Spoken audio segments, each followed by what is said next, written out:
This video will help you sleep and relax.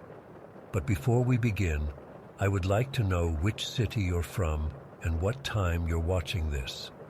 Now, subscribe to the channel, relax, and let's begin.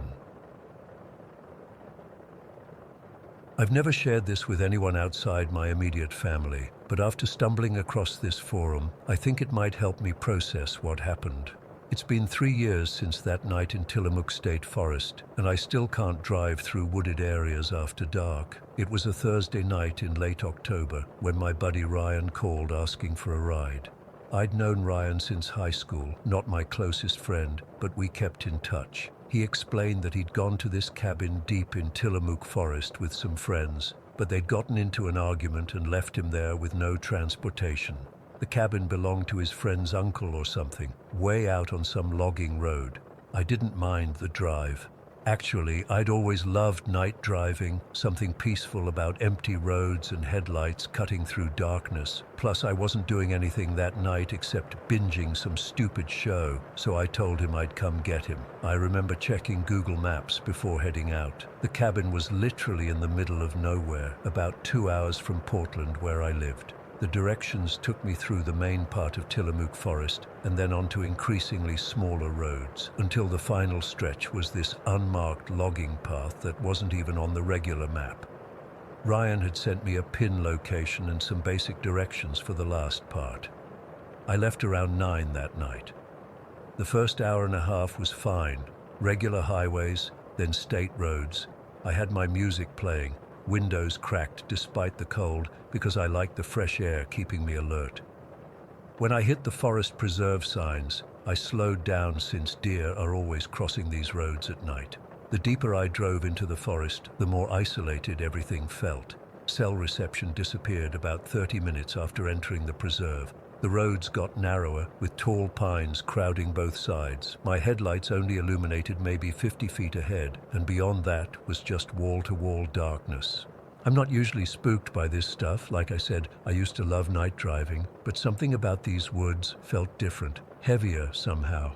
Around midnight, I turned onto the logging road Ryan had described. It wasn't maintained at all, full of potholes and overgrown in spots.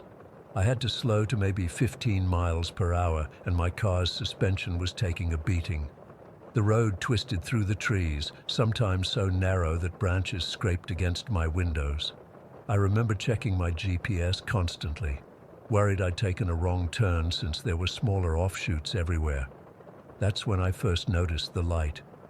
At first, I thought it was just my headlights reflecting off something in the trees, maybe an animal's eyes or some trash someone had left. But when I focused on it, I realized it was moving parallel to my car, maybe 50 yards into the forest. It was this weird golden yellow color, like an old lantern or something, and it seemed to bob slightly as it moved, like someone was carrying it. I slowed down, thinking maybe it was Ryan coming to meet me. I rolled down my window and called out, "Hey, Ryan." My voice sounded small in all that darkness. The light paused for a second, hovering between 2 distant trees. Then it continued moving, keeping pace with my car, but never getting closer or farther away. The movement was so deliberate, not like someone randomly walking through woods at midnight. I sped up a bit, and weirdly, the light matched my pace exactly. When I slowed again, so did the light. It moved with this strange rhythm that didn't quite match a normal walking pattern, more like gliding. I'm not embarrassed to admit I was getting seriously freaked out. I closed my window and kept driving, trying to convince myself it was just some hiker or maybe even a forest ranger. But at midnight, in the middle of nowhere, after about 15 more minutes of this bizarre game of follow the leader, I finally saw the cabin. It was this small A-frame structure with a single porch light on. I've never been so relieved to see a building in my life. As I pulled up, Ryan burst out the front door before I even stopped the car completely. He looked pale and anxious, wearing a backpack and carrying a duffel bag. The moment I parked, he yanked open the passenger door and threw his stuff in the back seat. "We need to leave. Now," he said, barely looking at me. His hands were shaking as he buckled his seatbelt. "Dude, I just drove 2 hours to get here. Can I at least use the bathroom first?" I asked. No. His voice was dead serious. Did you stop anywhere on the road in? I shook my head. No, but I saw this weird light in the... Turn the car around, he interrupted. Let's go. Please, Lucas. Something in his voice convinced me not to argue. I did a 3-point turn in the small clearing in front of the cabin and headed back down the logging road. Ryan was silent, constantly checking the side mirrors and looking out his window into the darkness. After a few minutes of uncomfortable silence, I couldn't take it anymore.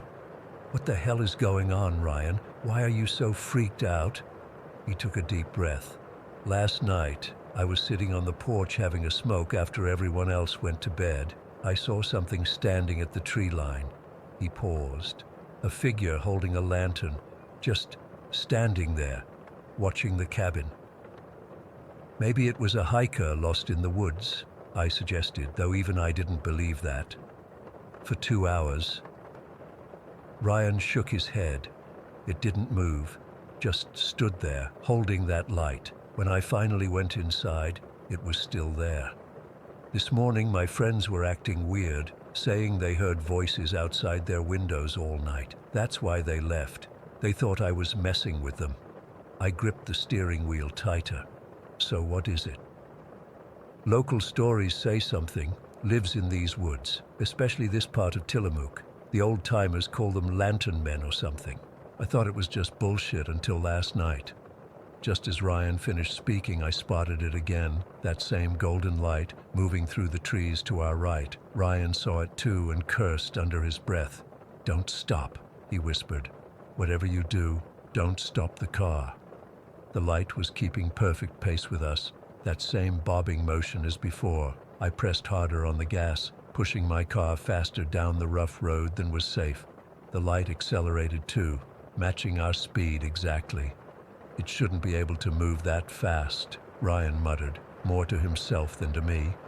I took a sharp turn, and for a moment we lost sight of the light. I felt a flood of relief, until it reappeared ahead of us, now on the left side of the road. How the hell did it get in front of us? I asked, my voice cracking. Ryan didn't answer. He was staring at the light with a kind of horrified fascination. We hit a particularly bad pothole, and my car lurched violently. For a split second, my headlights illuminated something standing between two distant trees. I only caught a glimpse, but what I saw still haunts me. It wasn't clearly human. Too tall, too thin, with proportions that were just wrong. And where its face should have been was just darkness, with two faint golden pinpricks that might have been eyes. It was holding what looked like an old-fashioned railroad lantern. Then my headlights moved past and it was gone. Did you see that? I whispered. Ryan nodded, his face drained of color. Drive faster. I pushed my car to its limits on that terrible road, bouncing over ruts and skidding around corners. The whole time, that light kept pace with us, sometimes disappearing briefly only to reappear ahead or behind us. It was like it was playing with us. At one point, I swear it moved directly alongside my driver's side window, just beyond the trees lining the road. I could almost feel something staring at me through the glass. The interior of my car grew ice cold, despite the heater being on full blast. The logging road seemed twice as long on the way out. Every turn looked the same, and I started to worry we were going in circles. Ryan kept checking the GPS on his phone, though the signal was too weak to be reliable. We should have reached the main road by now, I said, after what felt like an hour. Ryan didn't respond right away. Then, in a small voice, I think it's leading us somewhere else. As if to confirm his suspicion, I noticed a fork in the road ahead that I didn't remember from the drive-in. The light had positioned itself down the left path, hovering there as if waiting for us to follow. Take the right fork, Ryan said firmly. I nodded and turned right without slowing down. The light remained stationary for a moment, then rapidly moved to intersect our new path. I swerved to avoid a fallen branch and nearly lost control of the car. It's hurting us, Ryan whispered. The next 15 minutes were the most terrifying of my life. Every turn we took, the light seemed to anticipate, always appearing ahead of us on the wrong paths. Several times I had to back up and try different routes when we hit dead ends. All the while, that light kept bobbing in the distance, always visible, always watching. Then Ryan spotted a reflective sign through the trees, a forest service marker. There. That has to be the main road. I gunned the engine toward the sign, my tires slipping on the muddy ground. The light suddenly moved with startling speed, racing parallel to us through the forest faster than anything human could run. Just as we reached the junction with the paved road, the light burst from the trees directly in front of us. For a moment, my entire windshield was filled with that golden glow, so bright it left spots in my vision. I swerved hard, nearly rolling the car, and somehow made it onto the main road. When I looked back, the light was just gone, vanished. The forest behind us was completely dark. We drove in silence for nearly 20 minutes before either of us spoke. My hands were shaking so badly I could barely keep the wheel steady. "What the fuck was that?" I finally asked. Ryan shook his head. "I don't know, but there are stories. My friend's uncle who owns the cabin told me never to go out at night. Said the lights try to lead people off the paths. Some hikers and campers have disappeared over the years. They find their cars or tents, but never them."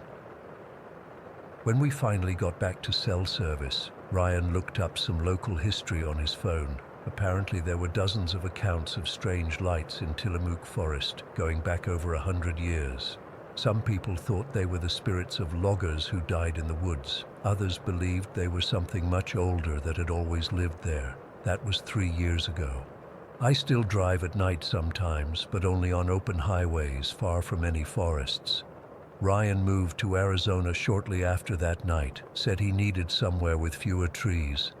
Sometimes I wonder what would have happened if we'd stopped the car, or if we'd followed the light down one of those wrong paths. Would we have disappeared like those other people, or would we have learned what those things in the forest really are? I don't know. But I'm certain of one thing, that light is still there, moving through the trees of Tillamook Forest, waiting for the next person to drive down that logging road at night. Story 2 years since I quit, but the memory is as fresh as if it happened yesterday. I worked there for 10 years, practically grew up in that store. It was this beautiful old building from 1927, all original hardwood floors, and that smell of sawdust and metal that never quite leaves your clothes. The layout was pretty simple. Main floor was open with tall shelving units arranged in rows. Then we had 2 storage rooms in the back. There was this cool loft area that overlooked the main floor where we kept seasonal stuff, and underneath it was our workshop and the key-cutting department. I knew every creaky floorboard and every draft in that place. I never believed in ghosts before working there. Never. But there were things that happened in that store that I still can't explain. It started with little stuff. I'd be closing up, counting the register, and hear footsteps upstairs in the loft when nobody was there. At first I thought it was just the old building settling. These century-old places make all kinds of noises. But then I started noticing patterns.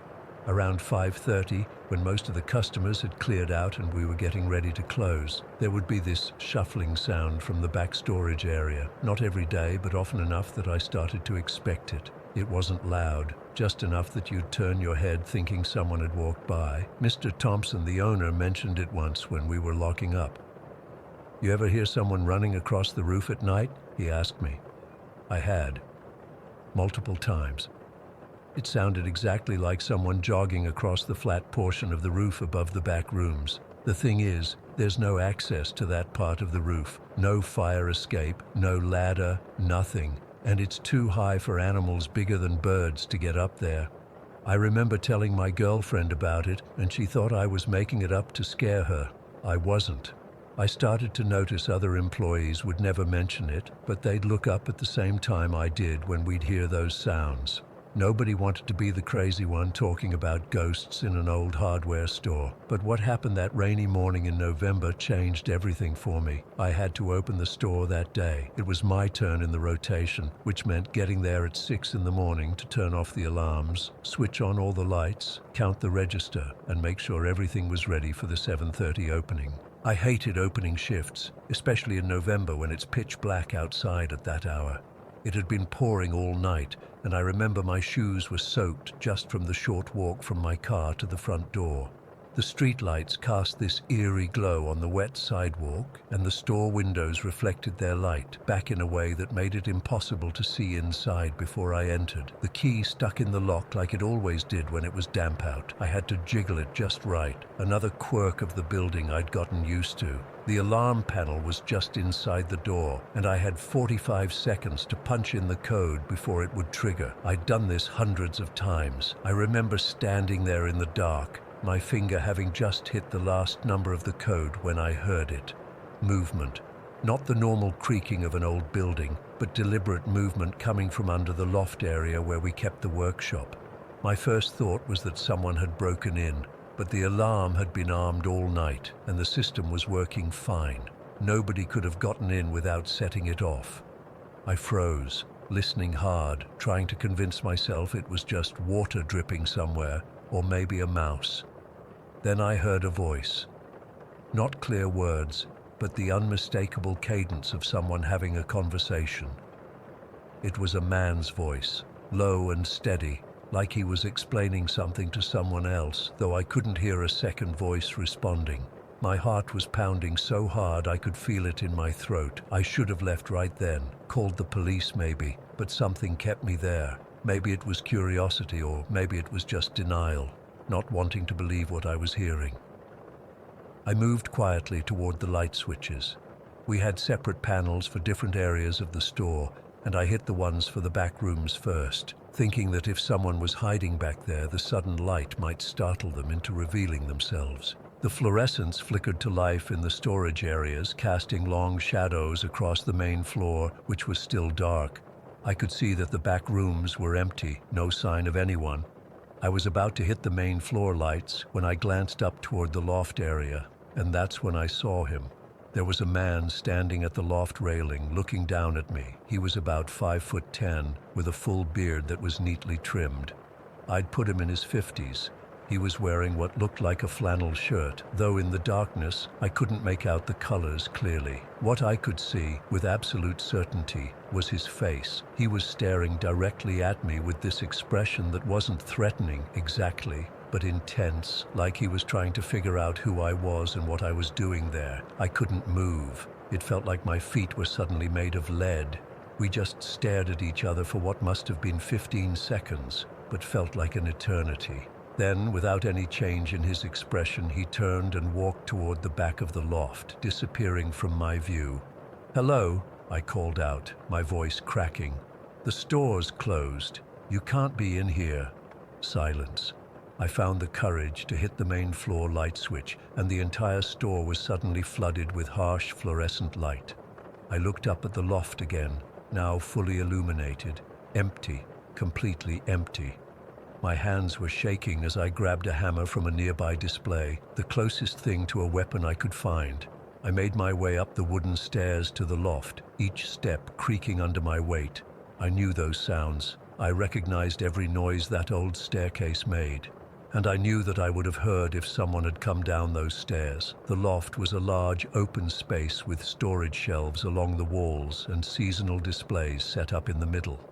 Nowhere to hide. I checked every corner, even looking behind the Christmas decorations we'd just brought out. Nothing. No one.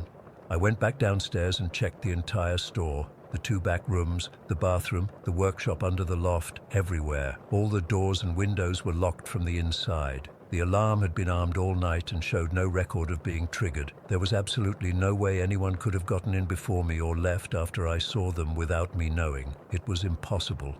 But I had seen him, as clearly as I'm seeing this screen in front of me now. I had seen a man standing in that loft. The rest of that day was a blur.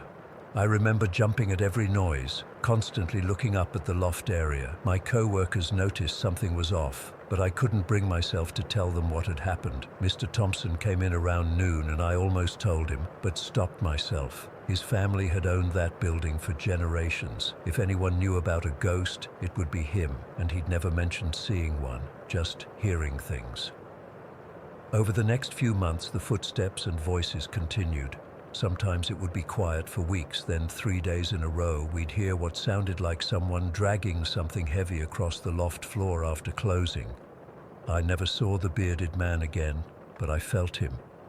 There were moments when I'd be working alone in the key department under the loft and the air would suddenly get cold, or I'd get this overwhelming feeling that someone was watching me. I lasted another 1.5 years at Thompson's before I found another job. I never told Mr. Thompson the real reason I was leaving. How do you tell your boss of 10 years that you're quitting because his store is haunted? I've thought a lot about who that man might have been. The store had been in the Thompson family since 1927, but the building itself was older. According to local history, it had been a general store before that, and before that, some kind of workshop. The bearded man could have been anybody, a former owner, an employee who loved the place so much he never left, or maybe someone who died there.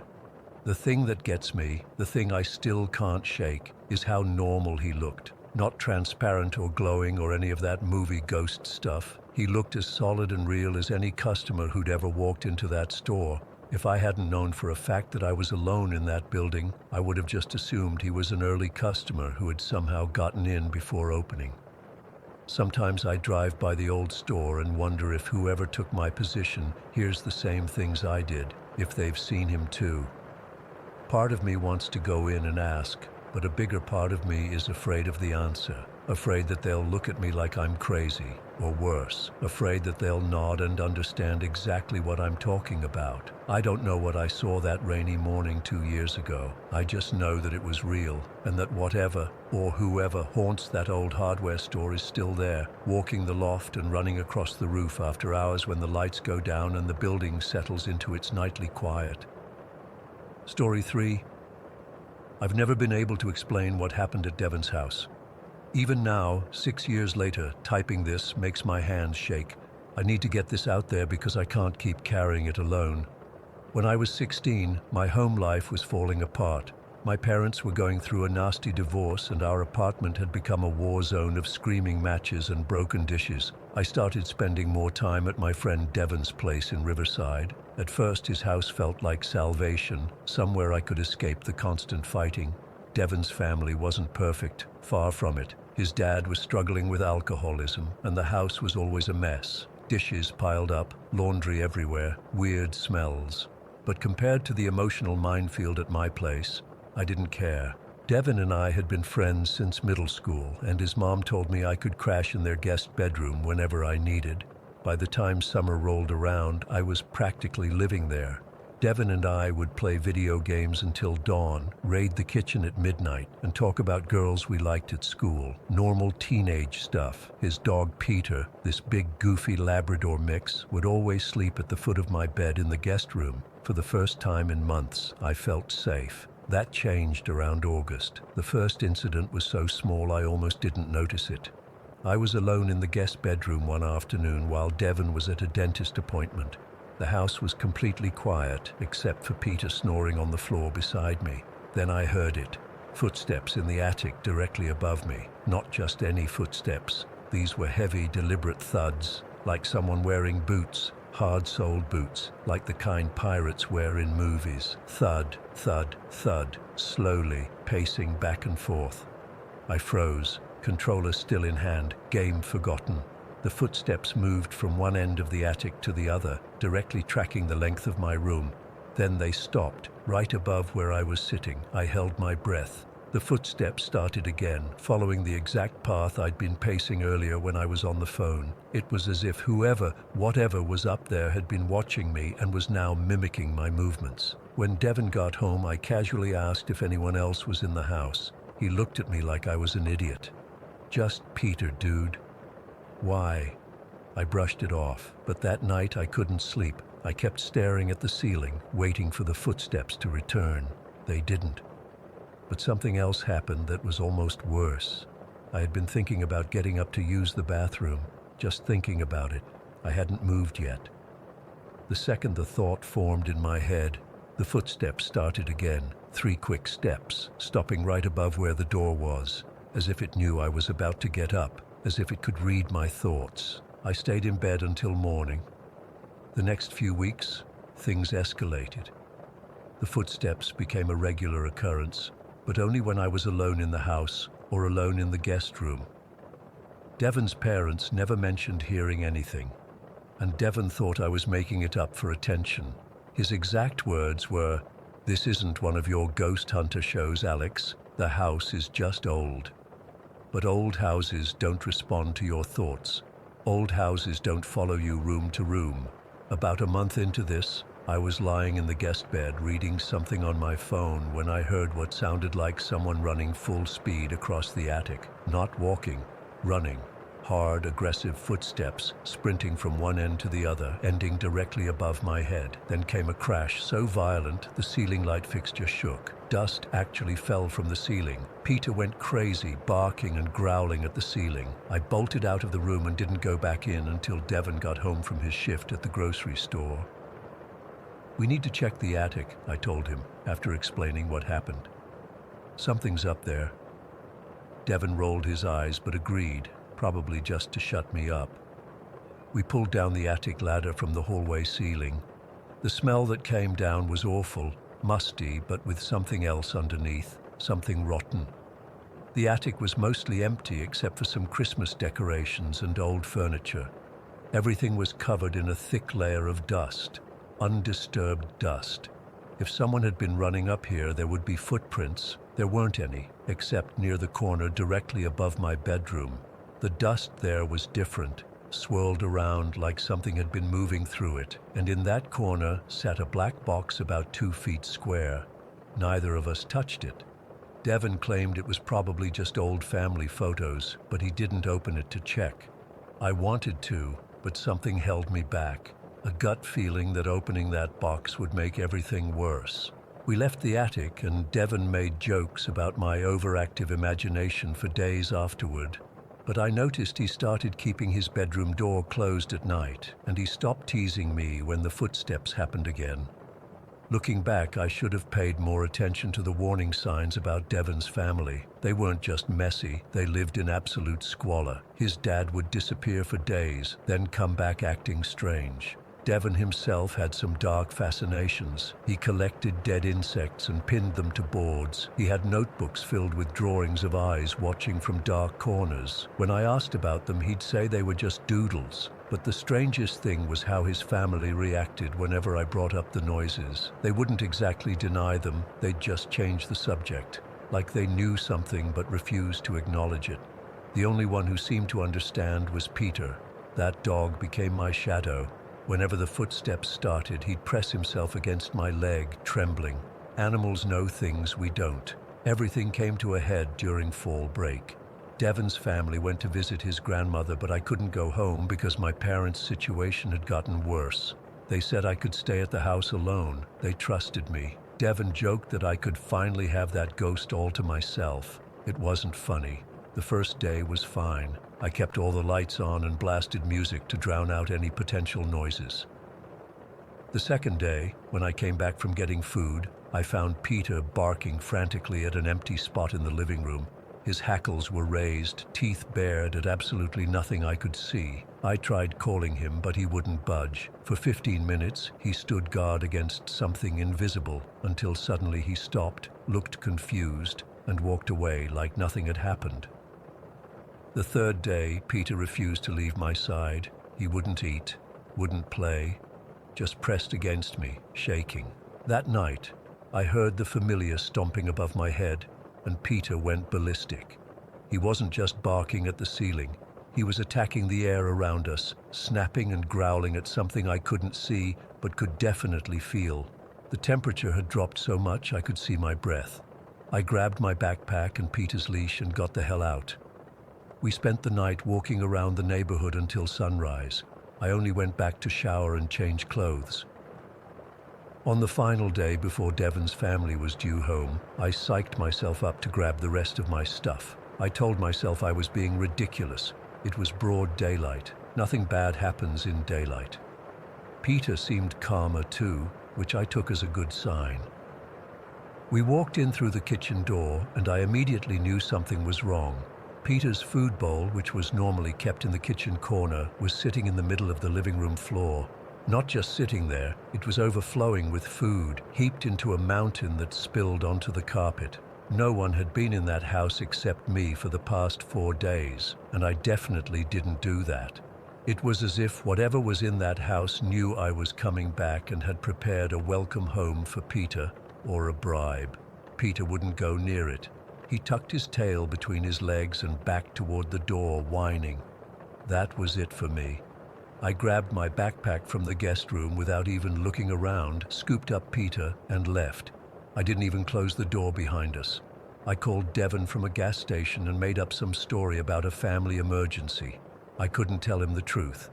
How do you tell someone their house is haunted by something that seems to have fixated on you? I never stayed over at Devon's house again. I made excuses, schoolwork, new job, anything. Our friendship faded over the next year, which happens with high school friends sometimes. But this wasn't natural growing apart. This was me actively avoiding that house and whatever lived in its attic. The strangest part? About a year later, Devon's family moved out suddenly. No goodbye party, no forwarding address. Devon transferred schools. I ran into his mom once at the supermarket, and when I asked about the house, her face went completely blank. She mumbled something about bad energy and walked away. I drove past the house recently. It's been through 3 different families in 6 years. It never stays occupied for long. Sometimes I wonder about that black box in the attic. Sometimes I wonder if whatever was in that house was there before Devon's family, or if they brought it with them. Sometimes in my darkest moments, I wonder if it followed me. Because even now, years later, living in my own apartment across town, I occasionally wake up to the sound of heavy footsteps, like pirate boots, walking back and forth across my ceiling, and I live on the top floor. Story 4. RI4. I've been trying to forget what happened that night for 3 years now, but I can't shake it. Every time I drive past a gas station after dark, I get this knot in my stomach. I keep the windows up and my eyes on the road. I need to get this off my chest. Maybe typing it out will help. I don't expect anyone to believe me, but this is what happened. I was 22 and needed cash for college, so when I saw the Help Wanted sign at that old Gas and Go on Route 86, it seemed like perfect timing.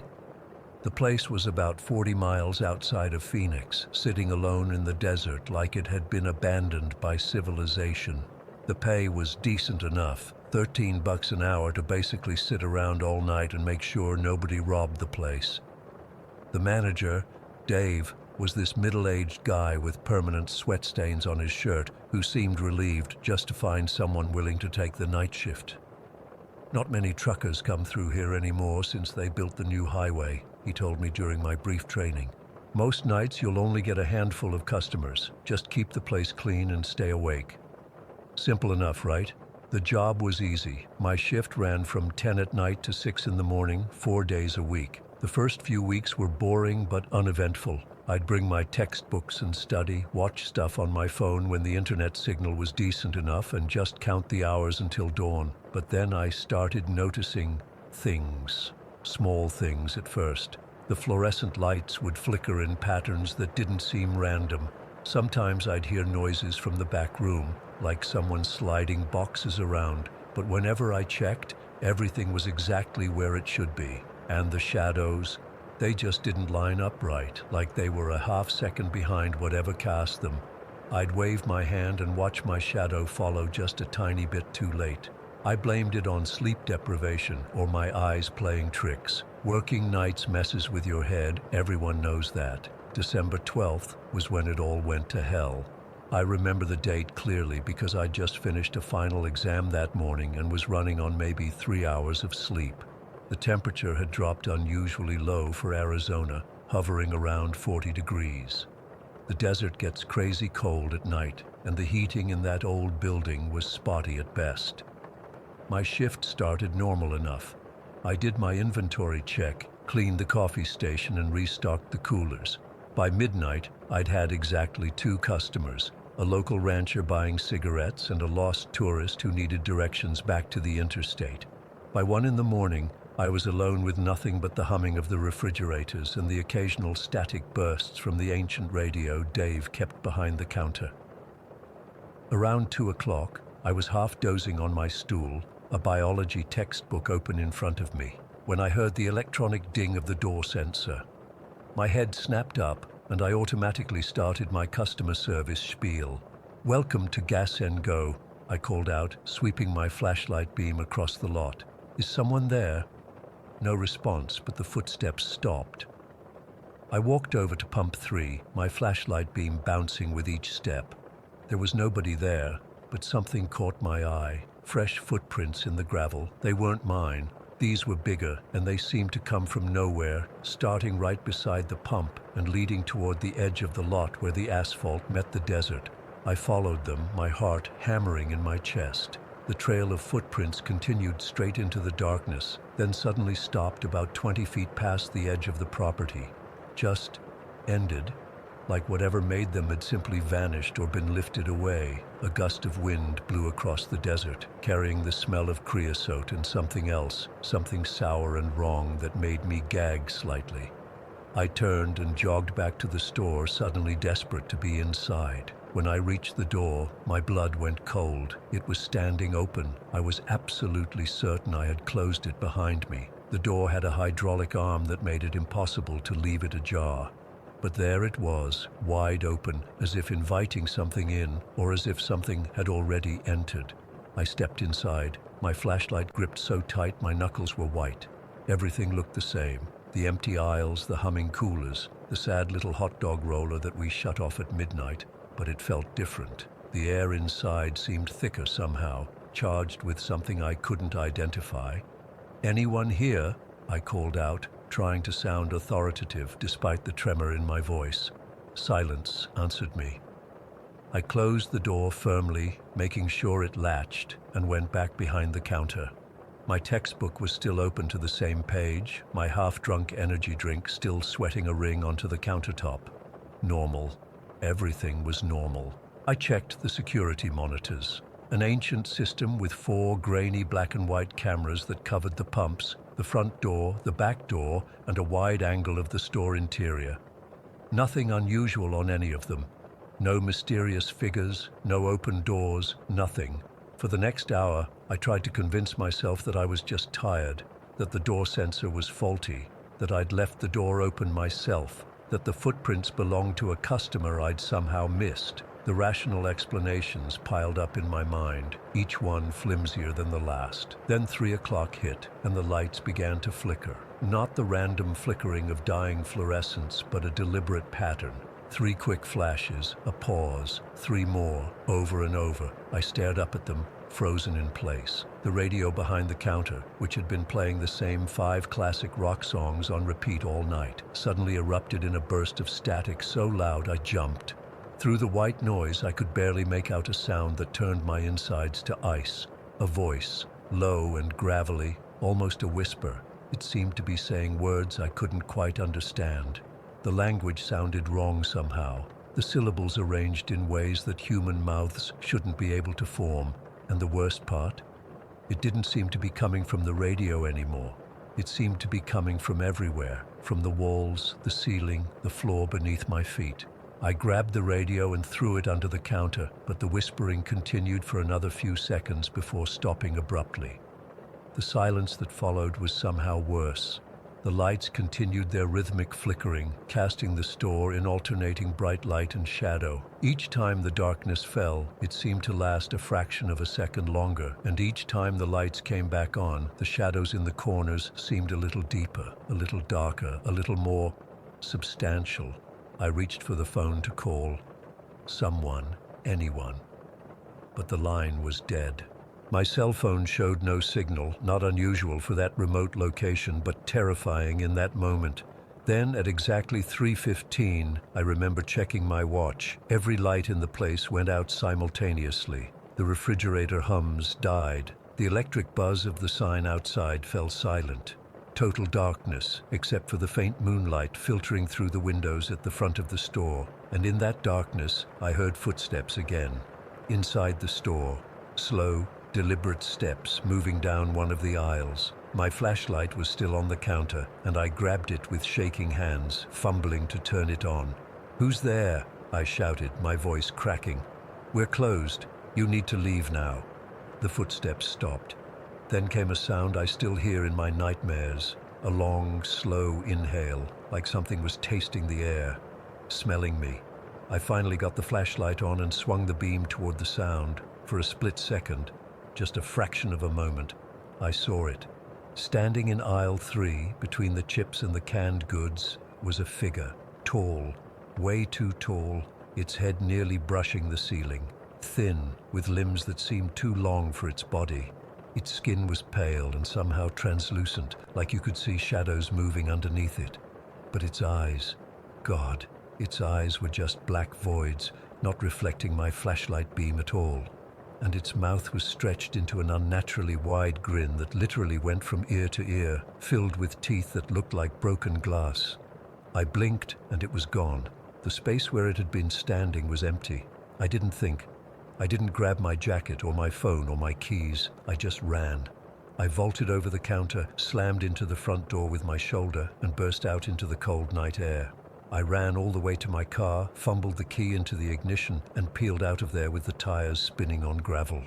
I drove straight to a 24-hour diner about 20 miles down the highway and sat there until dawn, drinking cup after cup of coffee with shaking hands.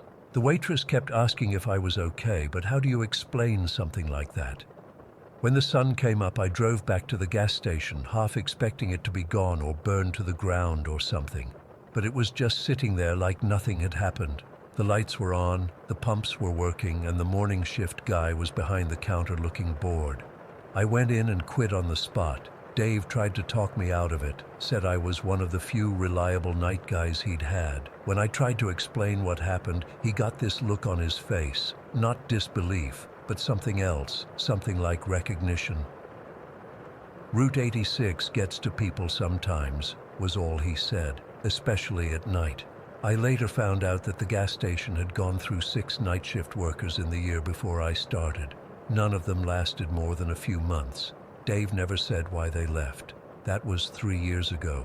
I finished college, got a decent job in Phoenix, and I've never worked another night shift anywhere.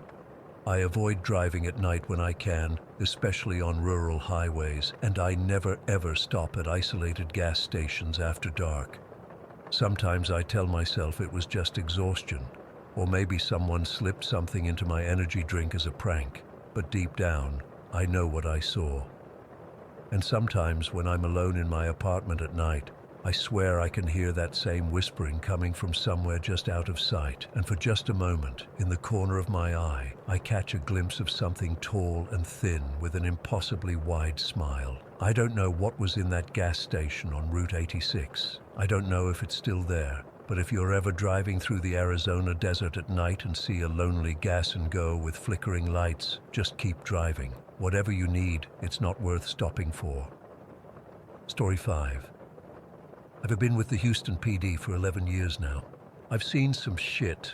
Drug busts gone wrong, domestics that turned fatal, even a hostage situation at a bank that still gives me nightmares. But nothing, and I mean nothing, compares to what happened last summer. I haven't told anyone outside the department about this. Who would believe me? But I need to get this off my chest before it eats me alive. It started with Daniel Ramirez. Good cop, better man. We came up through the academy together, used to grab beers after shift. He got shot during what should have been a routine traffic stop. Some piece of shit named Marcus Conway. Guy had outstanding warrants, panicked when Daniel asked for ID, and just pulled the trigger. Daniel didn't even have time to draw his weapon.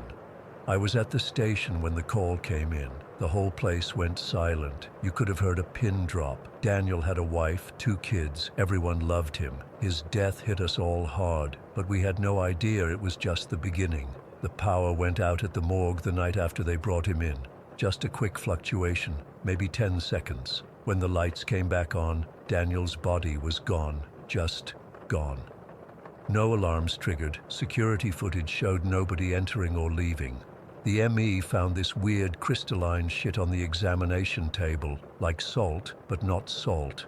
Lab couldn't identify it. 2 days later, Detective Morrison died in a car crash, drove off the road into a ditch. No other vehicles involved. The department was reeling. Angela was sharp as they come, headed for big things. Then Officer Liu collapsed during a shift, some kind of sudden brain aneurysm. 3 officers dead in less than a week. It felt like the department was cursed. Here's where it gets fucked up. Both Morrison and Liu's bodies disappeared from the morgue. Same deal, brief power outage, no sign of forced entry, more of that crystal residue left behind. By this point, the captain had put armed guards at the morgue, even had IT install backup generators and extra cameras. Didn't matter. When the lights flickered, they were just gone. I didn't make the connection to Project Lazarus until later. I wasn't directly involved, but I knew bits and pieces.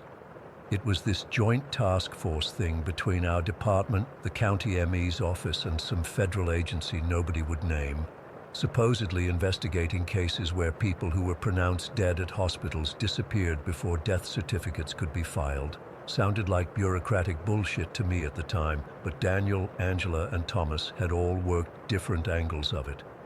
About a week after Daniel died, I was pulling a night shift. It was around 3 in the morning, quiet as a grave. I was walking through the parking garage to grab something from my car when I saw him, Daniel, in full uniform, walking his usual beat pattern through the rows of vehicles. My heart nearly stopped. I called out his name and he turned, smiled at me like nothing was wrong. "Hey Matt, you working late again? Your wife's gonna kill you." His voice sounded normal. His mannerisms were spot on, but something was off. His skin looked weird under the fluorescent lights, almost translucent. I pulled out my flashlight and shined it directly at him, and I swear to God, he just dissolved. Like smoke, gone. I thought I was losing my mind from grief and lack of sleep, but then other officers started reporting similar experiences. Jenkins saw Angela sitting at her desk in the detective bureau at 4 in the morning, typing away like it was the middle of the day. When he approached her, she vanished. Rodriguez heard Thomas Liu's voice coming from an empty locker room. They were everywhere and nowhere. Then the messages started. I got a text from Daniel's number 2 weeks after he died. It just said, "Looking into the Conway case, need to check something in evidence." His number had been disconnected days after his death. I showed it to my sergeant, and while we were looking at it, the message disappeared from my phone like it had never been there. Officers on night shift started reporting hearing familiar voices on unused radio channels, brief transmissions, status updates, routine stuff. But when dispatch checked the logs, there was nothing. No transmissions recorded. IT found something strange in our personnel database about a month in.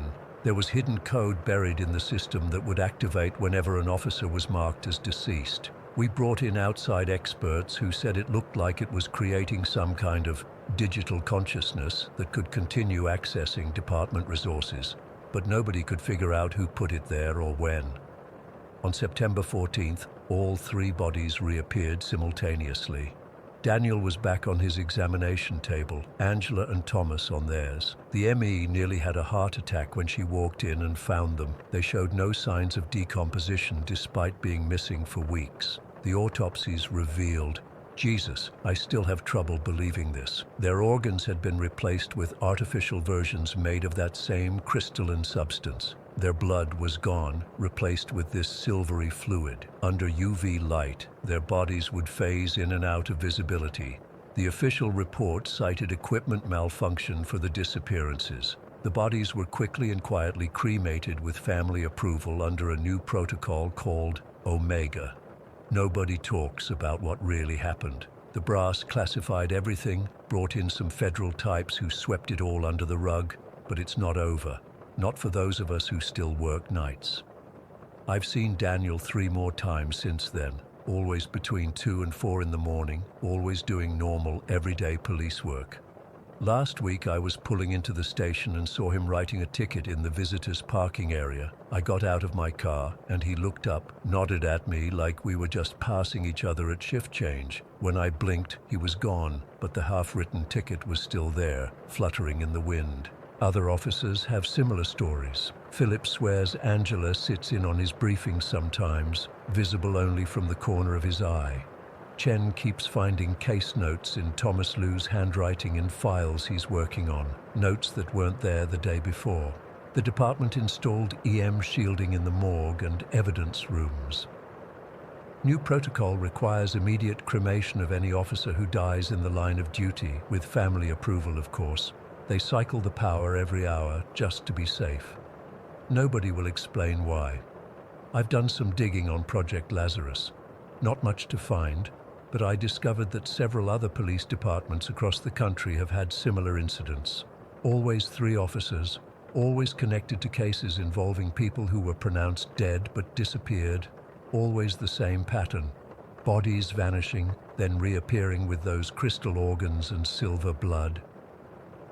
Last night I was working late, going through some old case files. My computer screen flickered for a second, and when it came back on, there was an open text document I hadn't created. It just said, "We're still here, we're still working. Don't look for us in the light." I closed the document, shut down my computer, and got the hell out of there. As I was walking to my car, I glanced back at the building and saw them, all 3 of them, standing in the 3rd floor window of the detective bureau, watching me. When I pulled out my phone to take a picture, the screen went black, battery completely drained. I don't know what happened to Daniel, Angela, and Thomas. I don't know if they're really gone or if they've become something else, something between dead and alive. I don't know if it's connected to the cases they were working or if something chose them specifically. All I know is that the night shift at Houston PD is never really alone anymore. I still do my job, I still wear the badge, but every time I walk into the precinct before dawn, I check the dark corners first. I avoid empty rooms. I don't use the radio unless absolutely necessary, and I never ever look at my phone when it buzzes after midnight. Because sometimes, when I'm driving my patrol route in those quiet pre-dawn hours, I'll catch a glimpse of Daniel in my rearview mirror, sitting in my back seat in full uniform, smiling that same old smile, and just before he fades away, he always says the same thing. "We're still on the job, partner. Some cases don't end when we die." Story 6. I'm still trying to process what happened to me last week. I've been sitting here staring at my laptop for the past hour, trying to figure out how to even start. I guess I should just lay it all out and see if anyone has experienced something similar or can make sense of it, because I sure as hell can't. I was driving from St. Louis to Denver for a job interview. Nothing fancy, just a mid-level marketing position. But it was a step up from where I was, and honestly, I needed a change of scenery. The drive was going fine, boring even, until I hit Colorado. That's when the weather took a turn.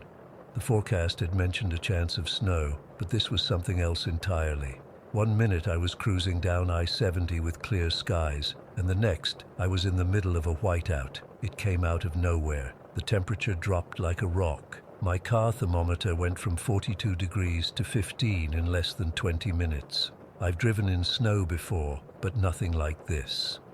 The wind was rocking my rental car, just a basic Toyota Corolla, not exactly built for mountain driving, and visibility went to shit. I couldn't see more than maybe 20 feet ahead. My GPS kept cutting in and out, and the radio was nothing but static. Other cars were pulling over, hazards blinking in the snow. I kept going for another 30 minutes or so, white-knuckling the steering wheel, but it was getting worse. When I saw a sign for exit 23, I decided to pull off. The sign said, Pinecrest, gas, food, lodging, and I figured I'd wait out the storm there, better than risking it on the highway where I could get rear-ended or slide off into a ditch. It was around 4 in the afternoon, but it looked like dusk with the storm. I was still about 4 hours from Denver according to my GPS before it crapped out. The exit ramp was steep and winding, and I had to slow to maybe 10 miles per hour. I remember thinking it was weird that the exit wasn't plowed at all. There was easily 8 inches of snow, undisturbed except for my tire tracks, but I chalked it up to the sudden nature of the storm and kept going. At the bottom of the ramp was what I can only describe as a forgotten little way station. There was a gas station with one of those old-style signs, the kind you don't see much anymore. The lights were off inside.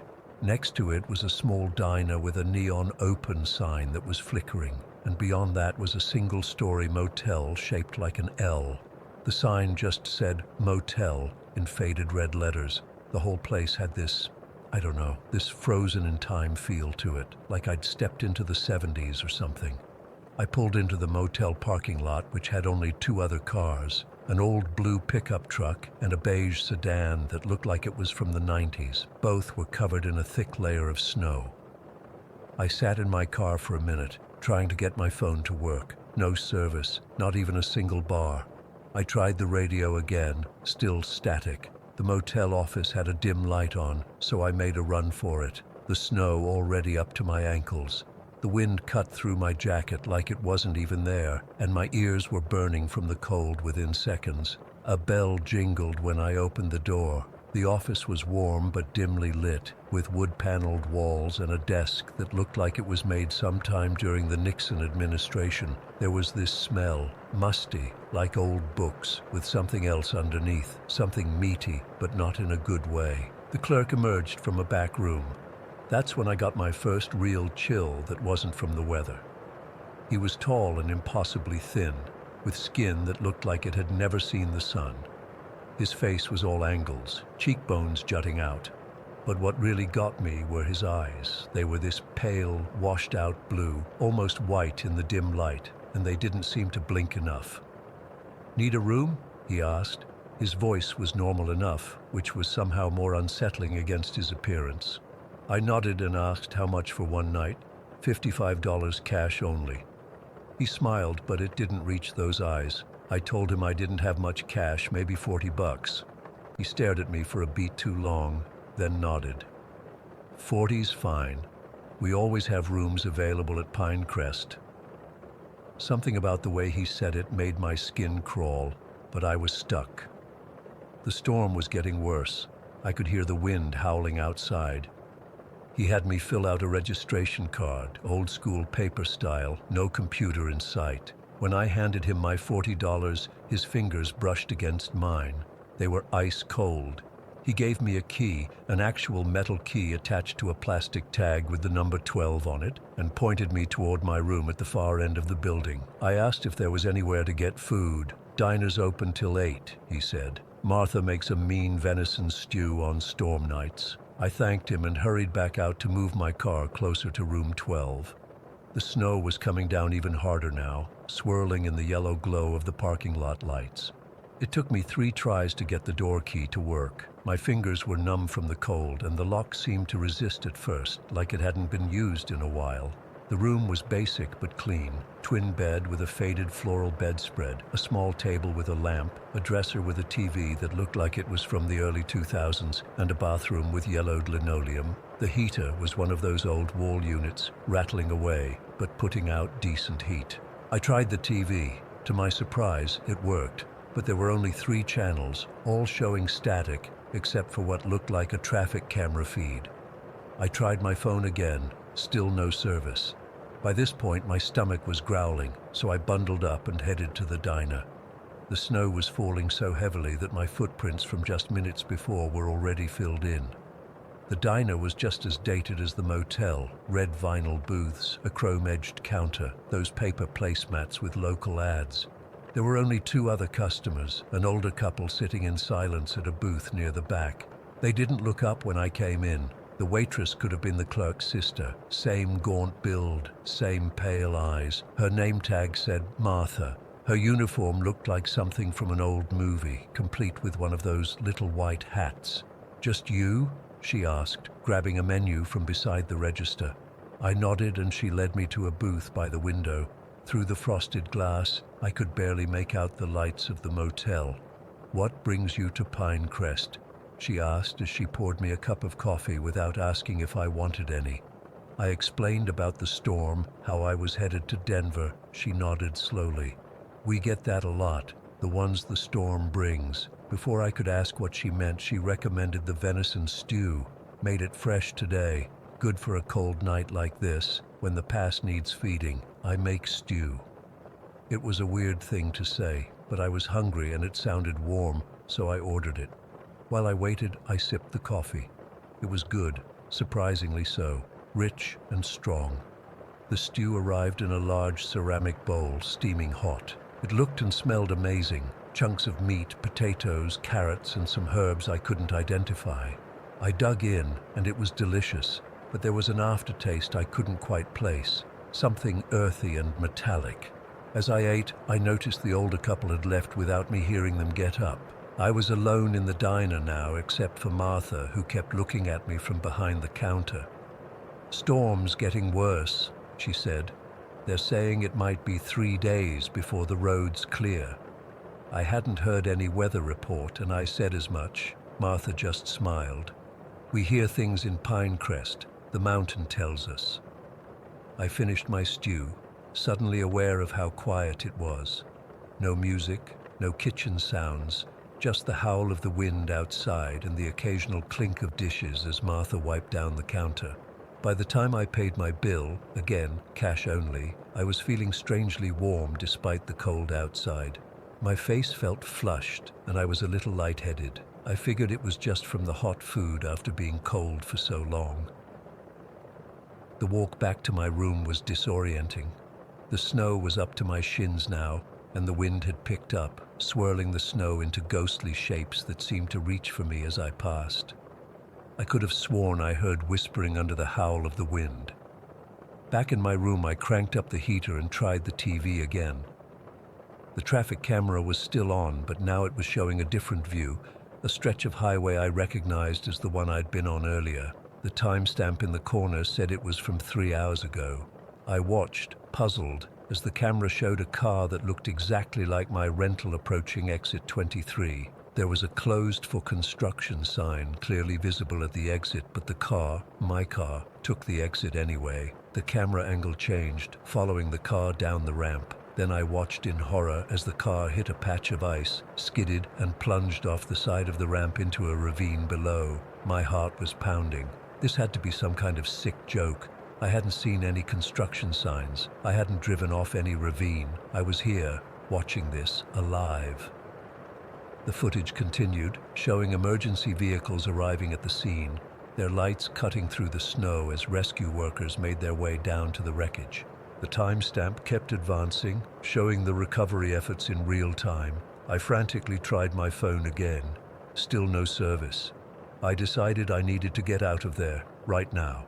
I grabbed my jacket and key, but when I tried the door, it wouldn't open. The knob turned, but it was like something was holding it shut from the outside. I went to the window and pulled back the curtain.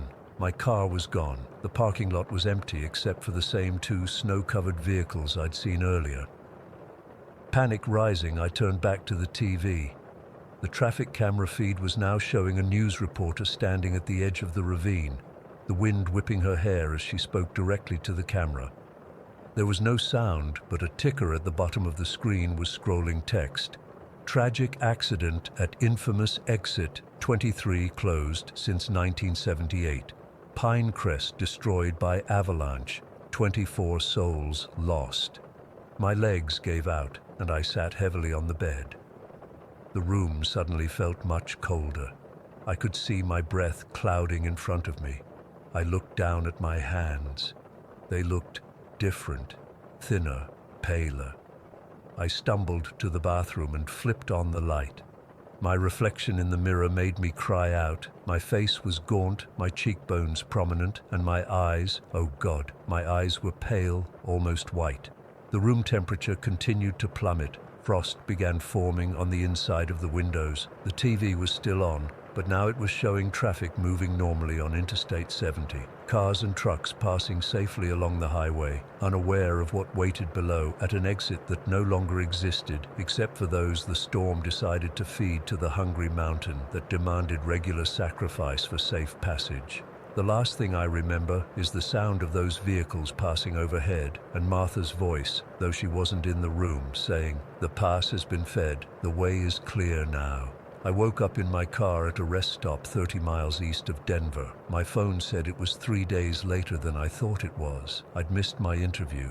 There was no record of any accident at exit 23. According to Google Maps, that exit doesn't even exist, but I have the key to room 12 in my pocket. and sometimes, when I look in the mirror after a hot shower, I swear my eyes look paler than they used to. Story 7. I never believed in ghosts. Not really. I'd watch horror movies and roll my eyes at the typical haunted house tropes. That changed 6 months ago when I bought the old Victorian on Maple Street in Pine Grove's historic district. The price should have been my first warning. At nearly 40% below market value, it was suspiciously cheap, especially for a 1920s craftsman with most of its original features intact. The real estate agent kept emphasizing what a unique opportunity it was, how it just needed someone with vision. As a restoration artist, I was practically salivating. Original hardwood floors, hand-carved banisters, stained glass transoms that cast kaleidoscope patterns across the entryway when the afternoon sun hit just right. It's been on the market a while, the agent admitted when I asked about the price. Older homes can be intimidating for most buyers. She hesitated before adding, and it does need quite a bit of work. That was an understatement. The plaster walls were cracked and discolored. The kitchen was a disaster from a bad 80s renovation. The bathrooms needed complete overhauls. But beneath all that neglect, I could see the bones of something beautiful. I signed the papers 2 weeks later, emptying my savings account and taking out a substantial renovation loan. My best friend Andrea came over the day after I moved in, bringing a housewarming bottle of wine and takeout. "This place has a sad aura," she said, running her fingers along the dusty wainscoting in the dining room. "Andrea's always been into that spiritual stuff. Crystals, energy readings, sage burning. I usually humor her, but that day I just laughed. 'It's not sad, it's just neglected,' I told her. 'Nothing some sanding, fresh paint and love won't fix.' She shook her head. 'I'm serious, Laura. Something feels off here, like the house is, I don't know, holding its breath.' 'Well, it can keep holding it while I renovate,' I joked, pouring us each another glass of wine. 'And anyway, if there are ghosts, I hope they like the color I picked for the living room.' The first few weeks were exhausting but exhilarating. I stripped wallpaper, primed walls, and ripped up the stained carpet upstairs to reveal pristine hardwood underneath. The house was starting to breathe again, or at least that's what I thought until things started happening that I couldn't explain. It began with small things. I'd leave a tool in one room and find it in another. Doors I was certain I'd left open would be closed when I returned. Once I was in the shower when I felt what seemed like fingers brush against my shoulder. I spun around, heart racing, but of course I was alone. Just old house things, I told myself, trying to ignore the goosebumps covering my arms. Then came the night I woke up to the sound of footsteps overhead.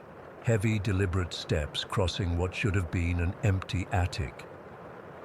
I lay frozen, listening as they moved from one end of the ceiling to the other, then stopped directly above my bed. The next morning I forced myself to check the attic, finding nothing but dust and a few forgotten boxes left by previous owners. One of those boxes contained the painting. It was wrapped in yellowed newspaper from 1929, the canvas cracked with age. The image showed a stern-looking couple in vintage clothing, the woman in a high-necked dark dress, the man in a suit with a pocket watch chain visible across his vest. Between them was a baby, but something about it seemed off. While the couple was painted with careful detail, the infant looked almost detached from the scene, like it had been added as an afterthought. The baby's eyes stared out of the canvas with an intensity that made me uncomfortable. I decided to restore it. It was my profession after all, and the painting, while not particularly valuable, was clearly from the era of the house. I set up a small workspace in the second bedroom and began the careful process of cleaning and restoring the canvas. That's when things escalated. I started hearing whispers at night, unintelligible murmurs that seemed to come from inside the walls. Twice I found all the kitchen cabinets standing open in the morning, though I knew I'd closed them before bed.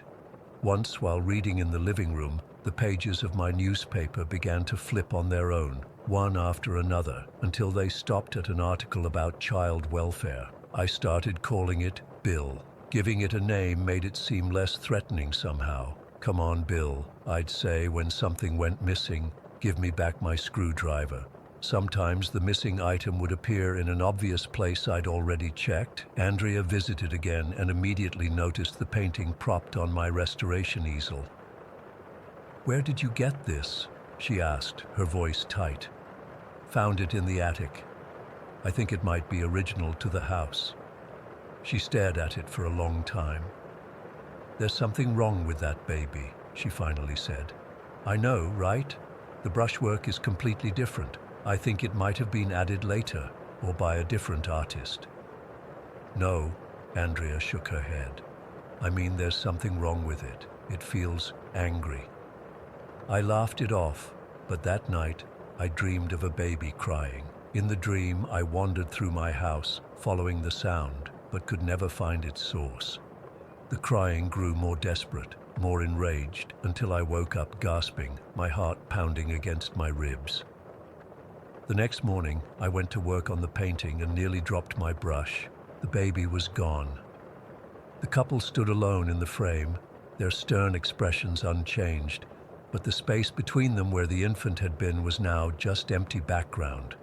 I called Andrea in a panic. "The baby in the painting is gone. It's just disappeared." "What do you mean, disappeared?" she asked. "I mean, it's not there anymore. It's been painted over, or, I don't know." "Laura, paintings don't change on their own." "I know that. I'm not crazy, Andrea. I'm looking right at it. The baby is gone." She was silent for a moment. "What's the name of your house again?" "I don't think it has one. The deed just lists the address." "Ask your neighbors. Older homes in historic districts usually have names." I didn't get the chance to ask anyone. That evening, as I was making dinner, a crushing pain seized my chest. It felt like someone was sitting on me, squeezing the air from my lungs. I collapsed onto the kitchen floor, gasping. The pain lasted maybe 30 seconds, then vanished as suddenly as it had come. The next day, I went to the Pine Grove Historical Society. The librarian's eyes widened when I gave her my address. "The Delaney House," she said.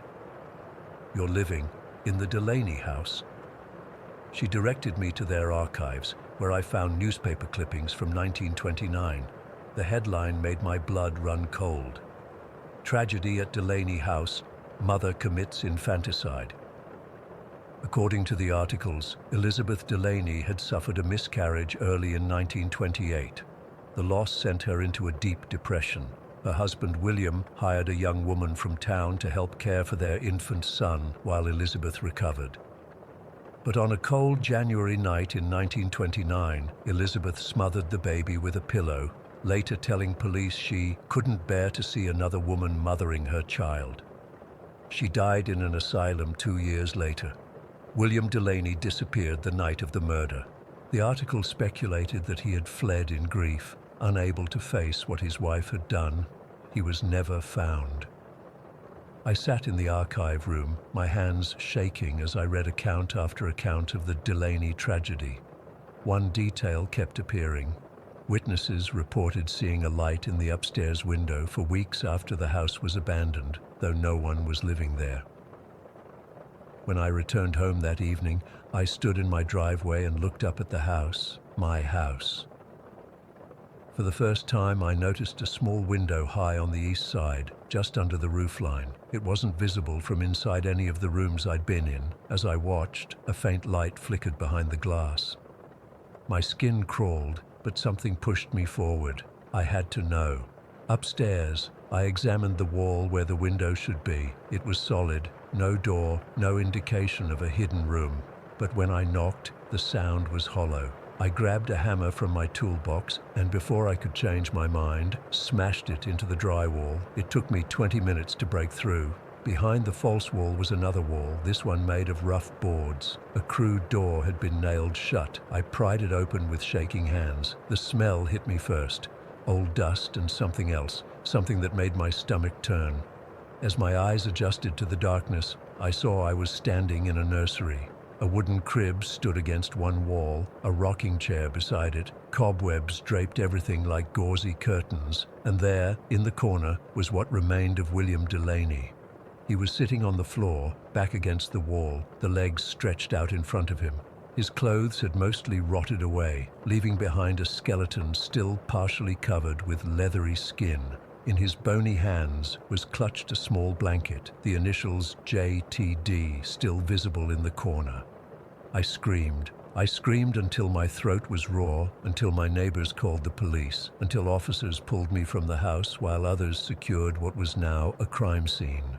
The medical examiner later determined that William had died of a heart attack. They speculated that after his wife killed their son, he'd hidden in the nursery, perhaps planning to take his own life or simply unable to face the world, and suffered a massive coronary. No one had found him because the entrance to the nursery had been concealed during renovations in the 1950s. I moved out that night. I couldn't stay there, not after what I'd found. The house is back on the market now, the listing carefully avoiding any mention of its grisly history. I'm staying with Andrea until I can find a new place. But here's the thing I can't explain, the thing that keeps me awake at night. As they were removing William's remains, I felt a breeze pass through the room. Though all the windows were closed, it brushed against my cheek, gentle as a caress, and then was gone. When I looked up at the small window high on the wall, the light that had been flickering there had vanished. The painting still hangs in my temporary bedroom. The baby is back now, nestled between its parents, but its expression has changed. The angry intensity is gone, replaced by something that looks almost like peace. Sometimes I swear I can hear a lullaby playing faintly when I'm alone in the room with it. Story 8. I've never really talked about this with anyone except my closest friends. I'm still not sure what to make of it, even after all these years. But I need to get this off my chest because it still haunts me. When I was 9, around 2000, my parents got divorced. I spent most of the school year with my mom in Minnesota, but summers were with my dad in Mandan, North Dakota. My dad had this apartment in an old building, like seriously old. Most of the residents were elderly people who'd been living there forever. The whole place had this weird vibe to it. There was this bronze plaque outside the building that mentioned it was built on the site of some old church. I remember always feeling uneasy walking past it, like something was watching me. I know that sounds dramatic, but when you're a kid, you notice these things more, I think. Dad's apartment was on the 3rd floor, 3 long flights of creaky stairs that I'd race up and down. The apartment itself wasn't anything special, just a small 2-bedroom with outdated everything. The kitchen had these ugly yellow countertops, and the bathroom fan made this horrible grinding noise whenever you turned it on. From day one, I hated sleeping in my bedroom there. It wasn't just that the mattress was lumpy or that the window faced the streetlight. There was something off about it. I'd sleep with the blankets pulled up over my head, even though it was summer and sweaty hot. I just couldn't stand the feeling of being exposed in that room, like something was watching me from the corners. My dad worked these weird shifts at a factory, sometimes late into the evening, so I'd be alone a lot. I tried to stay out of the apartment as much as possible, riding my bike around town or hanging out at the public pool, anything to avoid being in that place alone. One thing that really freaked me out was the bathroom. I'd wake up sometimes at night and hear the fan running and water in the sink. I'd ask my dad about it in the morning, and he'd just look at me confused, saying he hadn't been in there. He thought I was having weird dreams. Maybe I was, but it felt so real. This one particular day in late July is burned into my memory. My dad had left for work around 3 in the afternoon, and I was supposed to stay in the apartment until he got home around 10. But I was bored out of my mind, and the apartment felt extra creepy that day. I decided I'd ride my bike to my grandma's house. She lived about 20 minutes away by bike, and I figured Dad wouldn't even know I was gone. I remember it was about 5:30 when I decided to leave. The sun was still up but starting to get lower, casting these long shadows across everything. I turned off all the lights in the apartment, grabbed my backpack with some comic books, and headed out. I locked the door behind me and was halfway down the first flight of stairs when I realized I'd forgotten to grab the house key to my grandma's place. I trudged back up the stairs, unlocked the door, and pushed it open. That's when everything changed. As soon as I opened the door, I heard this rustling sound coming from the kitchen. It sounded like someone digging through plastic grocery bags, the kind my dad kept under the sink. My first thought was that Dad had come home early, but his boots weren't by the door and his car keys weren't on the hook. I should have just turned around and run. That's what any smart kid would have done. But instead, I called out, "Dad?" My voice came out all squeaky and scared. No answer, just more rustling. I took a few steps into the apartment. The hallway leading to the kitchen seemed darker than it should have been, considering it was still daylight outside. I was frozen between wanting to run and needing to know what was making that noise. Then the rustling stopped. Complete silence. But somehow that was worse. I inched forward toward the kitchen doorway. My heart was pounding so hard I could feel it in my throat. When I finally peered around the corner, I saw it. There was someone, or something, standing by the counter. But it wasn't a normal person. It was like a cutout of a person, completely black. Not like shadow black, but like a hole in reality. It had the shape of a man wearing a cowboy hat, just leaning against the counter, completely still. I couldn't move. I couldn't breathe. I just stood there staring at this thing that shouldn't exist. And then it turned to look at me. It didn't have a face, not really, but where its eyes should have been, there were these stark white spots. Not glowing, just white, like two holes punched through the blackness. And then, slowly, a white line appeared across where its mouth should be. A smile, but not a normal smile. It stretched too wide, and it made no sense on that featureless face. That smile is what broke me out of my frozen state. I screamed. Not a little yelp, but a full-on, lung-emptying scream. I slammed the door shut and ran down those stairs faster than I'd ever moved in my life. I was crying and gasping for air, convinced that thing was right behind me. I hit the ground floor and crashed right into someone. For a second, I thought it had somehow gotten ahead of me, and I started thrashing and screaming again. But it was my dad. He'd forgotten something and come back early. He grabbed my shoulders, trying to calm me down, asking what was wrong. I was hysterical, pointing upstairs, trying to explain about the black figure with the white eyes and that terrible smile. My dad, being a practical guy, immediately went up to check. I begged him not to go, clinging to his arm, but he insisted, telling me to wait outside. Those 5 minutes he was up there were the longest of my life. I stood outside, shaking, watching the building, half expecting to see that thing looking out from our window, but nothing happened. My dad came back down, looking confused and a little annoyed. He said there was nothing there, no one had broken in. Everything was exactly as we'd left it. He thought I'd imagined it or had some kind of waking nightmare. He even took me to a doctor a few days later when I refused to sleep in my room anymore. The doctor suggested an overactive imagination exacerbated by the stress of the divorce. That was the official explanation. But I knew what I saw. The rest of that summer, I slept on the couch in the living room. My dad didn't fight me on it. I think he saw how genuinely terrified I was. I started keeping all the lights on whenever I was alone in the apartment. I never went back into that kitchen by myself. When August ended and I went back to Minnesota to live with my mom, I was so relieved. I convinced myself it was just that apartment, that building, something about that old church site. I tried to forget about it. Fast forward 4 years.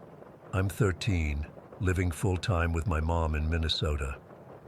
I'd mostly pushed the memory of that thing in the kitchen to the back of my mind. I never told anyone about it. Who would believe me? I had this friend, Kyle, who lived a few blocks away. One weekend, I was sleeping over at his house. We stayed up late playing video games, the usual stuff. Around 1 in the morning, Kyle went to the kitchen to get snacks.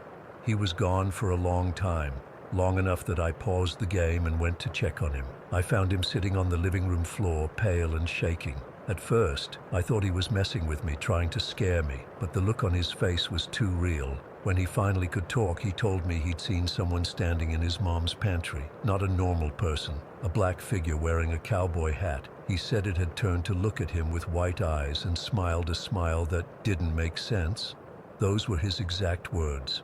I felt like the floor had dropped out from under me. Kyle had never been to North Dakota. He'd never been to my dad's apartment. I'd never told him or anyone about what I'd seen. There's no way he could have known. I broke down and told him everything. We stayed up all night with all the lights on, too scared to sleep. In the morning, we told his mom, who just thought we'd scared ourselves with ghost stories. But Kyle and I knew better. That's when I realized this thing, whatever it was, wasn't tied to that building in North Dakota. Somehow, it had followed me. Or maybe it had always been around me, only occasionally letting itself be seen. I'm 29 now. I haven't seen the black figure since that night at Kyle's house. But sometimes I'll wake up in the middle of the night and hear a faucet running somewhere in my apartment. Or I'll feel like something's watching me from a dark corner, and I wonder if it's still there, just waiting for the right moment to show itself again. What bothers me most isn't just the fear of seeing it again. It's not knowing what it wants or how long it's been following me. Was it watching me all those nights I slept with the blankets over my head? Is it watching me right now as I type this? I don't have any answers. No explanation for what this thing is or why it appeared to both me and Kyle in exactly the same way. All I know is that it was real. It is real. And sometimes when I'm alone at night, I still catch myself looking over my shoulder, half expecting to see those white eyes and that impossible smile emerging from the darkness. Story 9. I still don't have a logical explanation for what happened that night in Heidelberg about a month ago. I've been trying to make sense of it ever since, but I can't come up with anything that doesn't sound absolutely crazy. I guess I need to get this off my chest, so here goes. It was a Tuesday evening in early October. The weather had just started to turn chilly, and the days were getting noticeably shorter. I had finished my classes at the university around 5 in the afternoon and met up with my friend Marcus afterward. We'd been planning to hang out and maybe grab a beer later, but first we stopped by this little corner store near the Altstadt to pick up some snacks and cigarettes. By the time we left the store, it was already getting dark, probably around 6. The streetlights were starting to come on, and there was that bluish evening glow that happens just after sunset. Marcus suggested we walk through town for a bit before heading to the bar. Neither of us was in a hurry. Heidelberg is usually pretty lively, especially around the university, but we ended up wandering away from the main streets. We were passing through this small park area that I later found out used to be a Jewish gravesite before it was converted. I'd walked by it dozens of times before and never thought twice about it. It's just a quiet little green space with some benches and old trees, nothing special. We were looking for a place to smoke, and there was this low stone wall at the edge of the park that seemed perfect for sitting. It faced a row of old apartment buildings across a narrow side street. The kind of typical German buildings you see everywhere. 4 or 5 stories, cream-colored stucco with those deep-set windows. Most of them had warm yellow lights showing inside, people going about their evening routines. I was in the middle of telling Marcus about this professor who'd been giving me a hard time when I noticed something odd about one of the windows directly across from us. It was on the 3rd floor of a building, maybe 30 meters away. The light inside was flickering, but not like a normal bulb that's about to burn out. It was irregular, like it was pulsing to some pattern I couldn't figure out. "Hey, do you see that?" I asked Marcus, nodding toward the window. He followed my gaze and frowned. The flickering, yeah, probably just a bad connection or something. But the longer we watched, the stranger it seemed. The light was weak, yellowish, and the flickering created these shadows inside the room. That's what really caught my attention. The shadows weren't behaving normally. They were moving in these quick, jerky patterns that didn't make any sense. You know how when someone walks in front of a lamp, their shadow moves proportionally? These weren't doing that. They were like silhouettes darting across the walls in ways that seemed impossible based on the position of the light source. "That's weird," I said, trying to sound casual even though I was starting to feel uneasy. Look at the shadows. What's causing them to move like that? Marcus stared for a moment. I don't know. Maybe there's a ceiling fan or something. No way a fan would make shadows move like that, I said. The silhouettes were almost frantic, moving too quickly and in too many directions at once. Sometimes they seemed to stretch unnaturally tall before shrinking down again. Other times they would dart from one side of the window to another in a split second.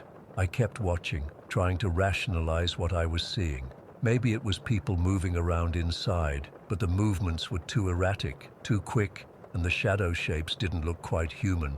They were distorted somehow. You're right, Marcus said after a while. That's fucked up. I pulled out my phone, thinking I'd record it. Whatever was happening, I wanted to be able to look at it later, maybe figure it out when I wasn't sitting in the dark getting creeped out. I opened the camera app and pointed it at the window. The moment I aimed my phone at that specific window, my screen went completely black. Not just dark, totally black, like the phone had shut off. I thought maybe it had died, but the battery indicator was still visible. Everything else on the screen was working fine. It was only when I tried to focus on that window that the camera portion went dark. What the hell? I muttered, tapping at my screen. What's wrong? Marcus asked. My camera's not working. I lowered the phone, and immediately the camera function returned to normal. I could see the park, the street, the other windows in the building, everything except that one window with the flickering light. I tried again, carefully aiming directly at the window. Same result, instant blackness on my screen. I moved the phone slightly to the left, capturing the wall next to the window, and the camera worked perfectly. Back to the window, black. It was like the window itself was somehow blocking my phone's ability to record it. Let me try, Marcus said, pulling out his own phone. I watched as he went through exactly the same experience. His camera worked fine until he pointed it directly at that window. What the actual fuck? He whispered. I tried a fifth and sixth time with the same result. Each attempt made my heart beat a little faster. There was no logical explanation for why our phones couldn't capture just that one specific window. It felt deliberate, like whatever was causing those strange shadows didn't want to be documented. And then, right as I was about to give up, the flickering stopped. The light suddenly stabilized, shining brightly as if someone had just replaced the bulb. The erratic shadows disappeared completely. The window now looked absolutely normal, just a lit room in an apartment building. Did you see that? I asked Marcus, my voice barely above a whisper. He nodded slowly. It just fixed itself. We sat there staring at the window for what must have been 20 minutes. The light remained steady the whole time. No flickering, no strange shadows, just a normal light in a normal apartment. I tried my camera again, and this time it worked perfectly. I could record the window without any issues, but I couldn't shake the feeling that whatever had been there was now hiding, aware that we were watching. The hair on my arms was standing up, despite the fact that nothing overtly threatening had happened. After about 20 minutes of this normal light, it started to dim again, not flickering like before, just gradually getting darker until it was barely visible, like someone was using a dimmer switch, turning it down very slowly. I think we should go, Marcus said, already standing up. I didn't argue. We gathered our things and continued our walk, but the mood had completely changed. We tried to talk about other things, but our conversation kept circling back to what we'd seen. Maybe it was some kind of electromagnetic interference, Marcus suggested as we finally reached the bar we'd been heading to, something that messed with our phones. Then why could we record everything else around it? And what about those shadows? That wasn't electromagnetic anything. We spent the rest of the evening coming up with increasingly far-fetched explanations, each less convincing than the last. By the time we parted ways around midnight, we'd almost convinced ourselves it was some elaborate prank or a weird technical glitch. But I couldn't let it go. The next day, I went back to that park in broad daylight. The apartment building looked completely ordinary. I counted windows until I was sure I'd identified the right one. There was nothing unusual about it. I even tried recording it with my phone again, and it worked perfectly. I considered knocking on doors to find out who lived in that apartment, but what would I even say? "Excuse me, I saw weird shadows in your window and my phone wouldn't record them." I'd sound insane. Instead, I did some research about the area. That's when I discovered the park had once been a Jewish grave site. I'm not normally superstitious, but learning that made my skin crawl. I looked into the building's history too, but couldn't find anything particularly sinister. It was built in the 1930s, survived the war without major damage, and had been an apartment building ever since. I've gone back a few times since then, always at different times of day. I've never seen the flickering light again. The window looks completely normal now, with regular curtains and occasionally normal lights on in the evening. Sometimes I wonder if whoever, or whatever, was there that night has moved on, or if it's still there, just being more careful now that it knows someone was watching. What bothers me most is that there's no evidence, nothing to prove what we saw was real. Our phones refuse to capture it, almost like the phenomenon knew exactly how to prevent being documented. I've never experienced anything like that before or since.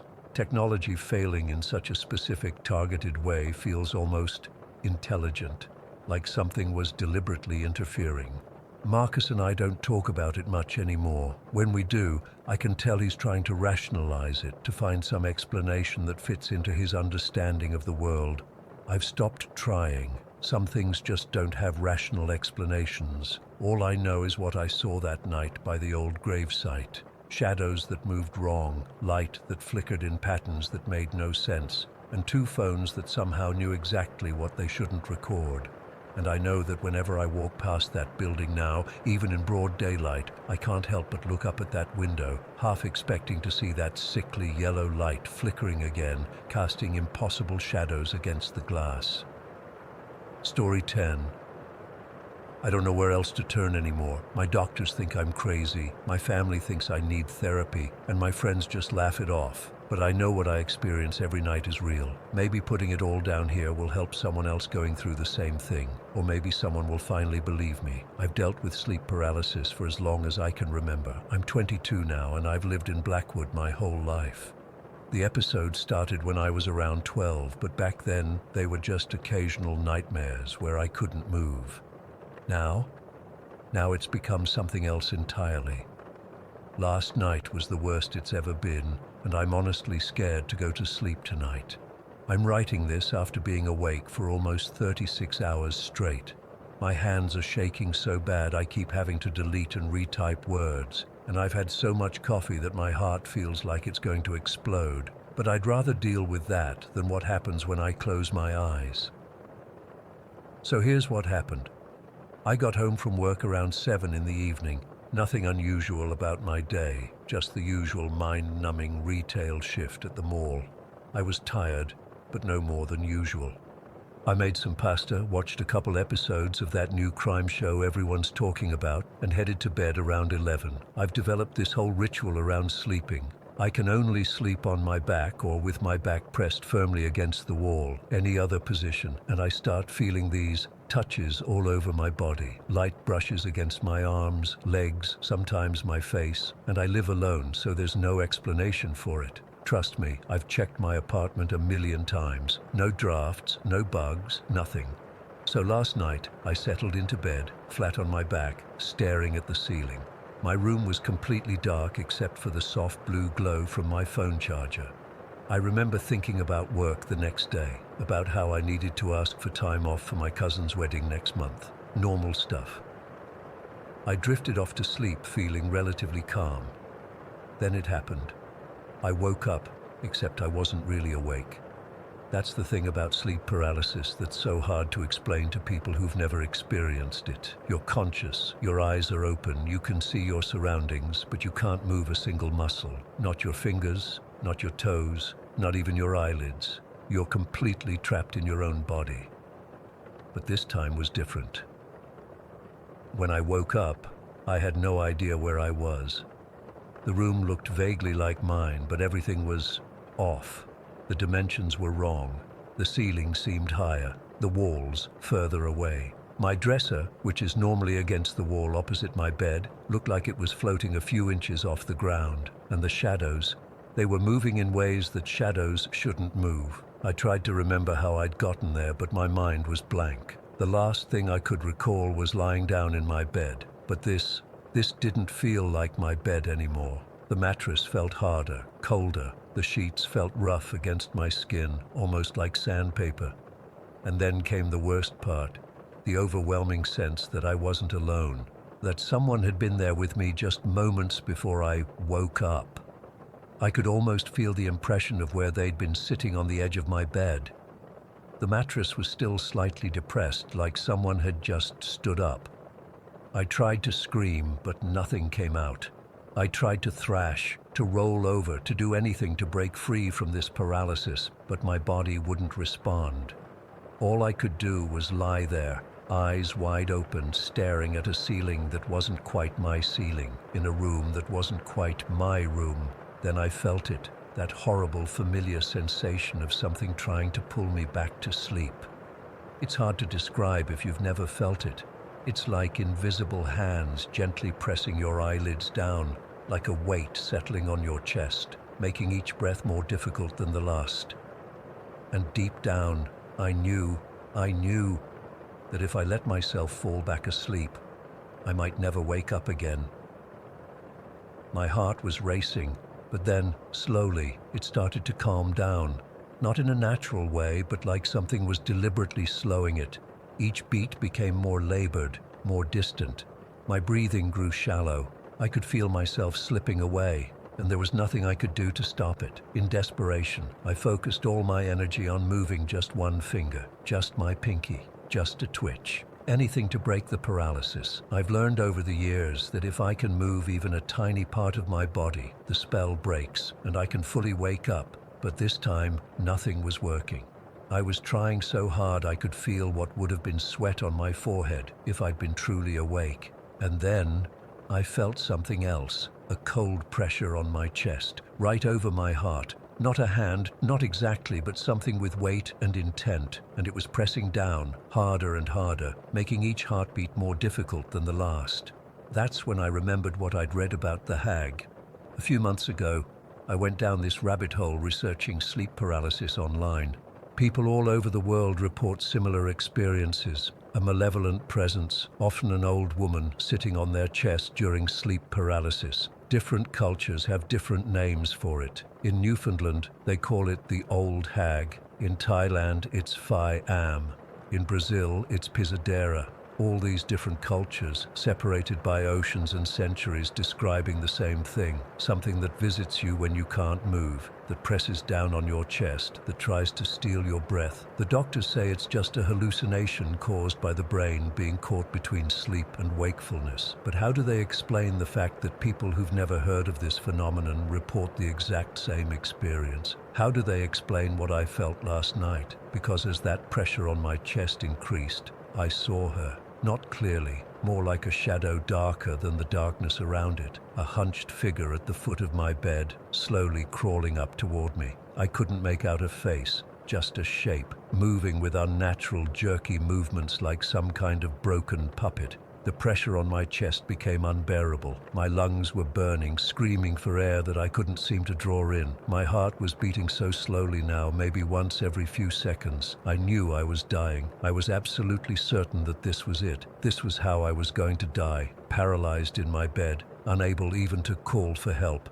In what I thought would be my final moments, I managed to focus all my remaining energy on my right hand, just one finger, just a twitch, and somehow, miraculously, my pinky moved, just a millimeter, but it moved, and like a bubble bursting, everything snapped back to normal. I jackknifed upright in bed, gasping for air, my heart pounding like it was trying to break through my rib cage. My room was normal again, no floating furniture, no distorted dimensions, just my familiar bedroom dimly lit by the blue glow of my phone charger. I was drenched in sweat, shaking uncontrollably. The clock on my nightstand read 3:15 in the morning. I'd only been asleep for about 4 hours, but it felt like an eternity. I stumbled to the bathroom and splashed cold water on my face, avoiding looking in the mirror. I don't like looking in mirrors after episodes like this. Sometimes I see things that shouldn't be there, reflected behind me. Back in my bedroom, I turned on every light and sat cross-legged in the middle of my bed, determined not to sleep again that night. As I sat there trying to calm myself down, I noticed something that sent ice through my veins. A small bruise-like mark over my heart, exactly where I'd felt that pressure. I've had sleep paralysis episodes for a decade now, but they've never left physical marks before, and they've never felt this real, this intentional. I'm convinced now that what's happening to me isn't just some sleep disorder. This isn't just my brain playing tricks on me. Something is visiting me when I'm most vulnerable, something that's been slowly draining me night after night, waiting for me to finally give in. A few months ago, I set up a voice recorder on my nightstand, hoping to catch something, proof that I'm not going crazy. Most nights there's nothing but the sound of my breathing and the occasional creak of the building settling. But sometimes, when I play back the recordings, I hear whispers, too faint to make out words, but definitely not coming from me. I've shown these recordings to friends, to my doctor, even to a local paranormal investigation group. The friends laugh it off as radio interference. The doctor suggests I see a psychiatrist. The paranormal group got excited, but their expert analysis just pointed to common explanations: pipes in the walls, neighbors' voices carrying through vents, my own sleep talking. But none of them can explain why the whispers only happen on nights when I have the worst episodes. None of them can explain the bruise on my chest. None of them have to live with the constant dread of closing their eyes, knowing that something is waiting for them on the other side of consciousness. I've tried everything to stop these episodes. Sleeping pills just make it worse. They trap me in the paralysis for longer, unable to force myself awake. Alcohol has a similar effect. I've tried sleeping with lights on, with music playing, with the TV on. Nothing helps. The only thing that seems to work, at least sometimes, is sleeping with my back against the wall. It's like whatever this thing is, it needs to approach me from behind or from above. When I'm pressed against the wall, the episodes are less intense.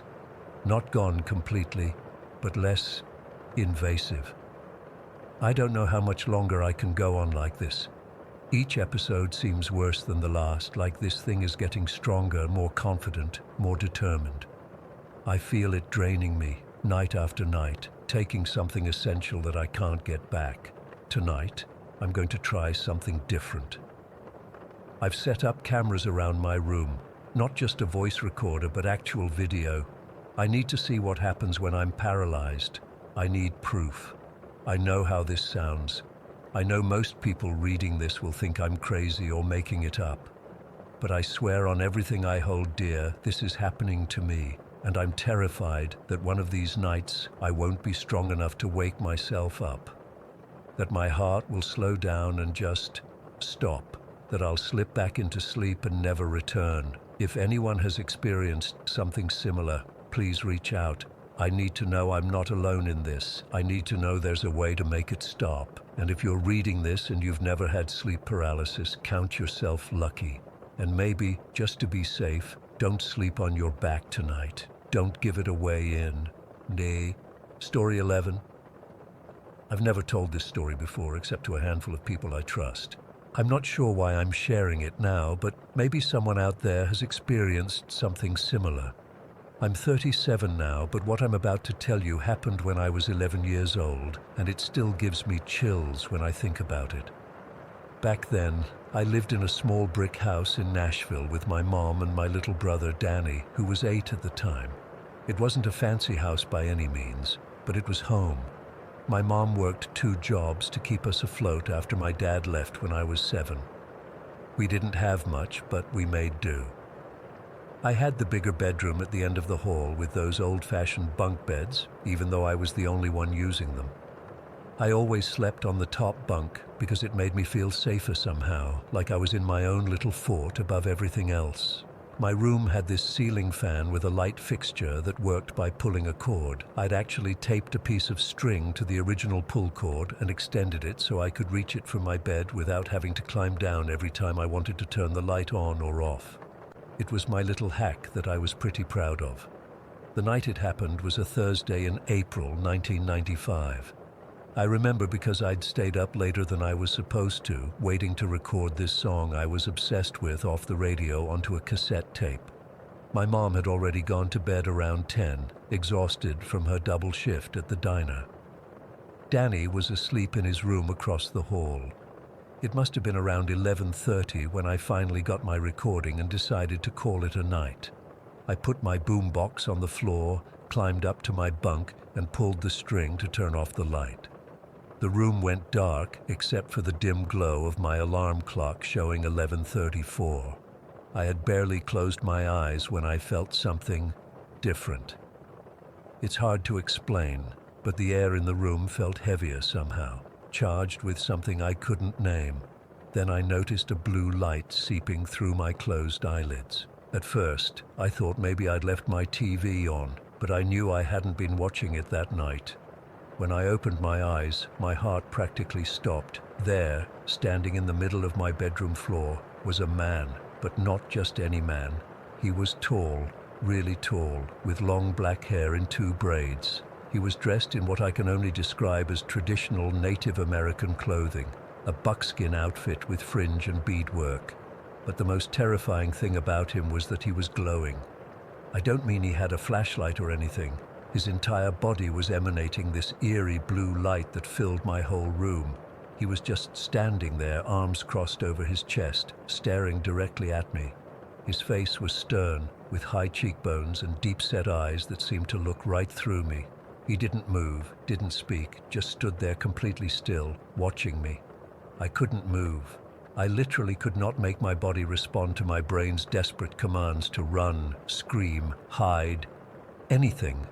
It was like I was frozen in place, pinned down by his gaze. My heart was pounding so hard I could hear it in my ears, and I felt this cold sweat break out all over my body.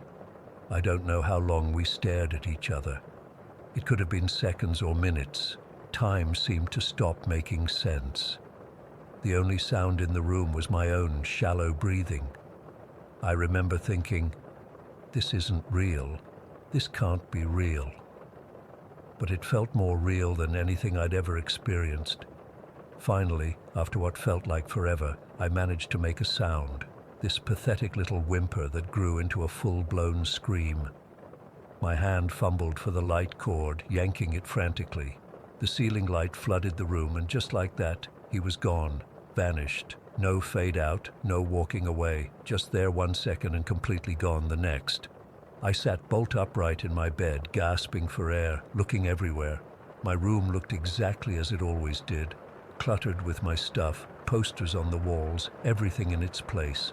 There was no sign anyone had been there, no lingering blue light, nothing disturbed or moved. I was terrified to get down from my bunk, convinced he might be hiding somewhere in my room, waiting. But I was even more scared to stay there alone, so I gathered all my courage and scrambled down the ladder, nearly falling in my panic. I checked under my bed first, nothing. Then the closet, empty except for my clothes. Behind the door, nothing. I even looked out my window, half expecting to see a blue figure running across our backyard, but there was only darkness. My next thought was that someone was playing a horrible prank on me, maybe one of the older kids from down the street, but our house was locked up tight for the night. Mom always double-checked the doors and windows before bed. Plus, how would they have created that blue light or disappeared so quickly? My heart still racing, I crept down the hallway to my mom's room. I stood in her doorway, debating whether to wake her up. She was sleeping soundly, and I knew how tired she was from working so hard. In the end, I couldn't bring myself to disturb her. Instead, I tiptoed to Danny's room and slipped inside. Danny was a heavy sleeper, and it took several shakes to wake him up. When he finally opened his eyes, all groggy and confused, I whispered, "Can I sleep in here tonight? I had a bad dream." I couldn't tell him what I'd really seen. Even at 11, I knew how crazy it would sound. He scooted over without argument, and I squeezed into his small bed, pulling the covers up to my chin. I didn't sleep at all that night, just lay there staring at the ceiling, listening to Danny's even breathing and jumping at every little creak the house made. The next morning, I was a zombie at breakfast. Mom noticed my exhaustion but assumed I was just tired from staying up too late, which I definitely had been, though that wasn't why I couldn't sleep. I went through the day in a daze, constantly looking over my shoulder, afraid I'd see that blue figure again. That evening, as Danny and I were playing Nintendo in his room, I finally worked up the courage to ask him a question that had been haunting me all day. "Hey, Danny, have you ever seen anything weird in this house, like at night?" He kept his eyes on the game but shrugged. "Like what?" "I don't know. Like someone who shouldn't be here?" His hand stilled on the controller, and he looked at me with this expression I'll never forget. Part surprise, part relief. "You mean the Blue Indian man?" My blood ran cold. I couldn't speak for a moment. Finally, I managed to choke out, "You've seen him too?" Danny nodded like it was no big deal. "Yeah, about a week ago. He was in my room, just standing there in glowing blue. I wasn't scared, though." "You weren't scared? Why not?" I was completely baffled, because he seemed nice, like he was watching over me or something. He didn't do anything scary. I couldn't believe what I was hearing. The figure that had terrified me to my core had appeared to my little brother, and he thought it was nice? It made no sense. "Did you tell Mom?" I asked. Danny shook his head. "Nah, she'd just say I was dreaming." We didn't talk about it much after that. Danny seemed completely unfazed by his encounter, while I was still jumping at shadows. I slept with my light on for weeks afterward. Eventually, the memory faded enough that I could sleep normally again, but I never forgot what I saw. Life went on. We moved out of that house when I was 14, after Mom got a better job and could afford a nicer place. I went to college, started a career, built a life. I didn't think about the blue figure much as the years passed, though occasionally the memory would surface in dreams or when I was alone in the dark. Then, about 2 months ago, something happened that brought it all rushing back. I was listening to this podcast about unexplained phenomena while driving home from work. The host was interviewing a woman from Santiago, Chile, about her paranormal experiences. I wasn't paying close attention until I heard her describe seeing a tall Native American man glowing blue in my bedroom at night. I nearly drove off the road. The woman went on to describe, in detail, the exact same figure I had seen 26 years earlier. The same stern expression, the same crossed arms, the same eerie blue glow. The only difference was that in her account, he was holding what she described as a small hatchet or tomahawk. I pulled over and sat there shaking. The odds of someone on the other side of the world describing the exact same apparition I had seen seemed impossible. It couldn't be coincidence. As soon as I got home, I researched everything I could find about blue Native American spirits or apparitions. There were a few vague accounts online, but nothing that matched the specificity of what I'd seen and what this woman in Chile had seen.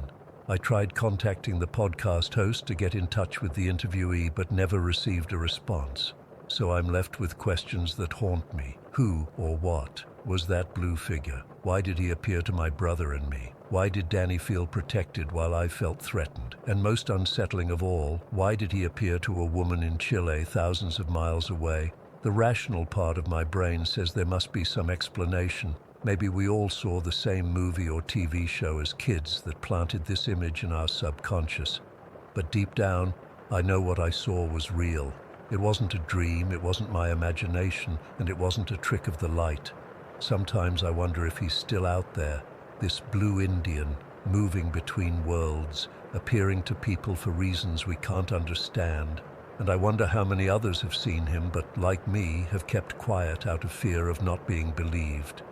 I still sleep with a nightlight sometimes, and I've never had a ceiling fan with a pull cord since, Story 12. I'm not sure why I'm finally sharing this after all these years. Maybe writing it down will help me make sense of it. Maybe someone else has experienced something similar. All I know is that what happened to me when I was 4 years old has never left me. And even at 34, I still sometimes wake up feeling those eyes on me. I was the youngest of 4 boys in my family. My brothers were all much older. The closest was 9 years older than me, and the oldest was already a teenager when I was born. We lived in a modest 3-bedroom house, which meant my brothers shared rooms while I slept in my parents' room. Looking back, I think my parents kept me with them because I was the baby of the family, but also because I was always terrified of being alone at night. Even before what happened, I had this constant fear that someone would take me away in my sleep. I remember my mom trying to comfort me every night, telling me that nothing bad would happen, that she and Dad were right there. I had my own little bed in the corner of their room, a small twin mattress with Superman sheets that I loved. Mom would tuck me in, kiss my forehead, and turn on the small nightlight shaped like a moon before she'd go to her own bed. This particular night was in the fall of 1993. I remember because my oldest brother had just left for college, and Mom had been crying earlier that day.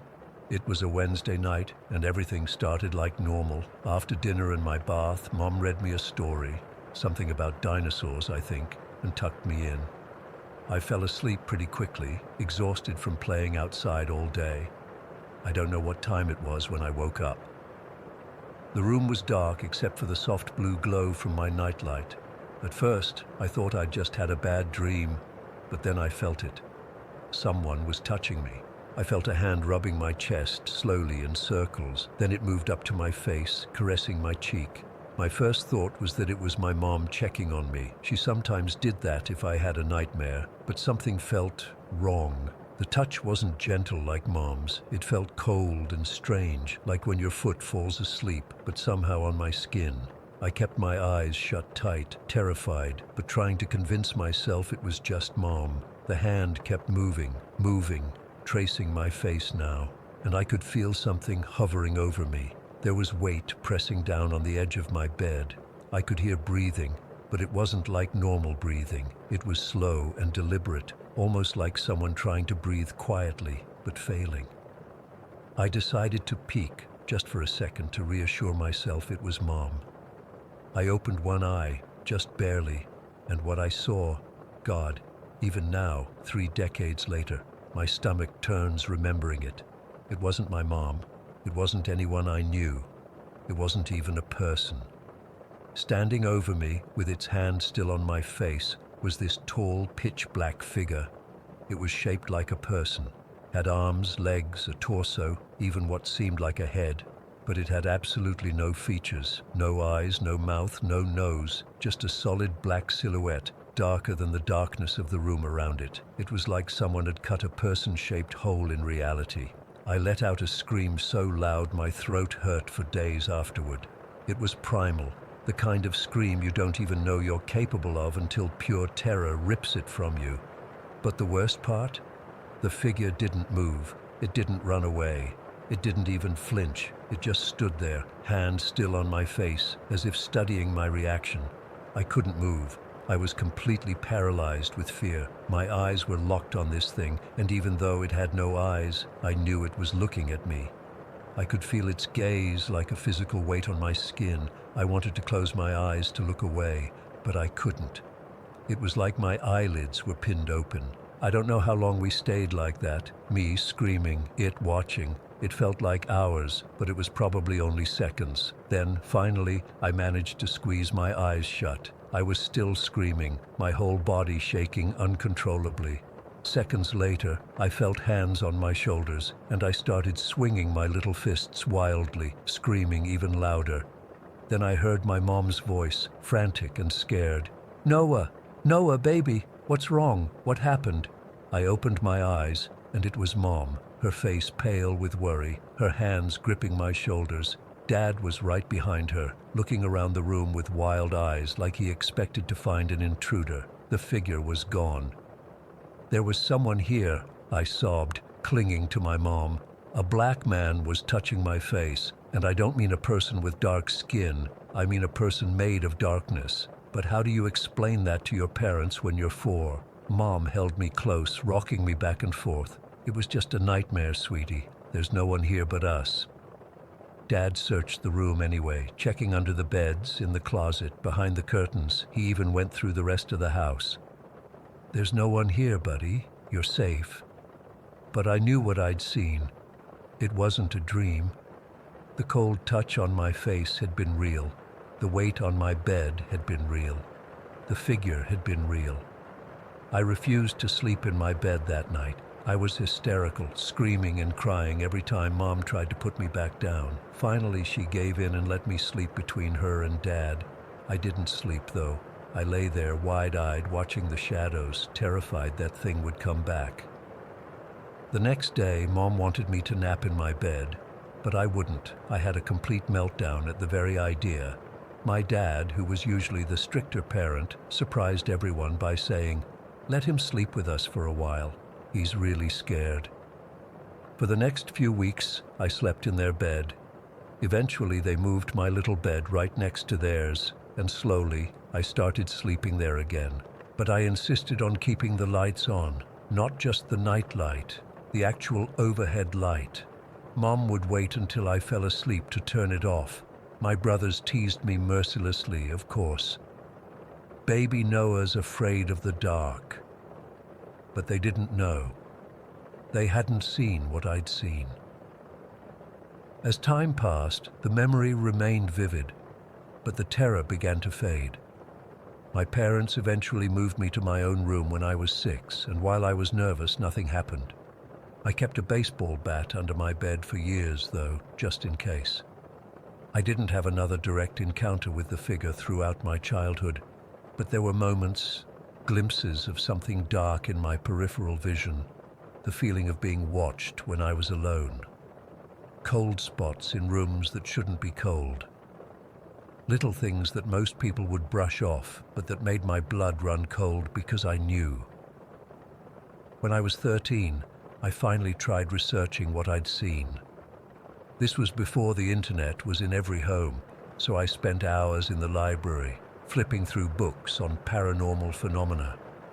I found accounts of shadow people, of entities called the Hat Man, though my figure wore no hat, of sleep paralysis demons.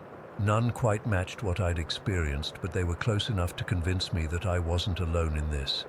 As I got older, I tried to rationalize it.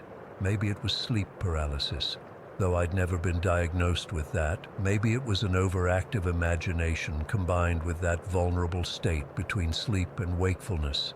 Maybe it was just a nightmare so vivid it imprinted itself on my memory as reality. But then, in my early 20s, it happened again. I was living alone for the first time in a small apartment near my college. One night I woke up with that same feeling, someone watching me. I opened my eyes, and there it was, standing in the corner of my room. The same featureless, pitch-black figure, tall, unnaturally still, radiating a presence that filled the room with dread. This time, I didn't scream. I was an adult now, and despite the fear coursing through me, I forced myself to sit up and face it. "What do you want?" I asked, my voice barely above a whisper. It didn't answer.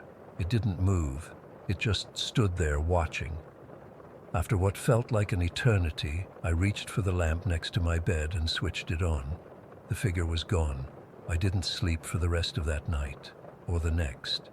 I eventually moved out of that apartment, telling myself it was because I found a better place closer to campus, but really, it was because I couldn't stand the feeling of being watched anymore. Since then, I've had a handful of similar experiences, never as intense as that first night when I was 4, but the same figure, the same presence. It never tries to hurt me. It never does anything but watch, and somehow, that's more terrifying than if it attacked me. I'm 34 now. I have a good job, a nice house, a normal life, but I still sometimes wake up in the middle of the night, feeling that cold presence. I'll open my eyes and catch a glimpse of darkness moving in the corner of the room. I'll feel that sensation of being studied, examined, by something that doesn't understand me any more than I understand it. I've tried sage, salt circles, prayers, protective symbols, all the stuff you read about online. Nothing seems to keep it away permanently. It comes and goes as it pleases, always watching, always silent. the weirdest part. Over the years, my fear has gradually been replaced by a sort of resignation. I know it's there, I know it's watching, and while it still scares me, there's also this strange sense that it's curious. Not necessarily malevolent, but definitely not benign either. Like I'm some kind of long-term study for it. I've never told anyone this full story before. My parents think I just had night terrors as a kid. My ex-girlfriend once saw me wake up gasping and staring at an empty corner, but I brushed it off as a bad dream. How do you tell people that you've been haunted by a shadow since childhood without sounding crazy? But it happened. It continues to happen. And sometimes, in my darkest moments, I wonder if it will always be there, watching me from the shadows, until the day I die, or maybe even beyond that. Story 13. I never asked for this gift. That's what my grandmother calls it anyway. Ever since my near-death experience last year, I've been able to see and hear things that nobody else can. It started small. Whispers, shadows in my peripheral vision, the feeling of being watched. I thought I was losing my mind at first, but then the encounters became more specific, more personal. This one started 3 weeks ago. I'd been doing better, actually. I had gone almost a month without any supernatural incidents, and I was starting to think maybe whatever door had opened inside me was finally closing. I was wrong. That morning I woke up feeling strange. You know that heavy feeling you get after an intense dream, like your body is made of cement and your thoughts are moving through molasses. It was like that, but worse. I remember checking my phone.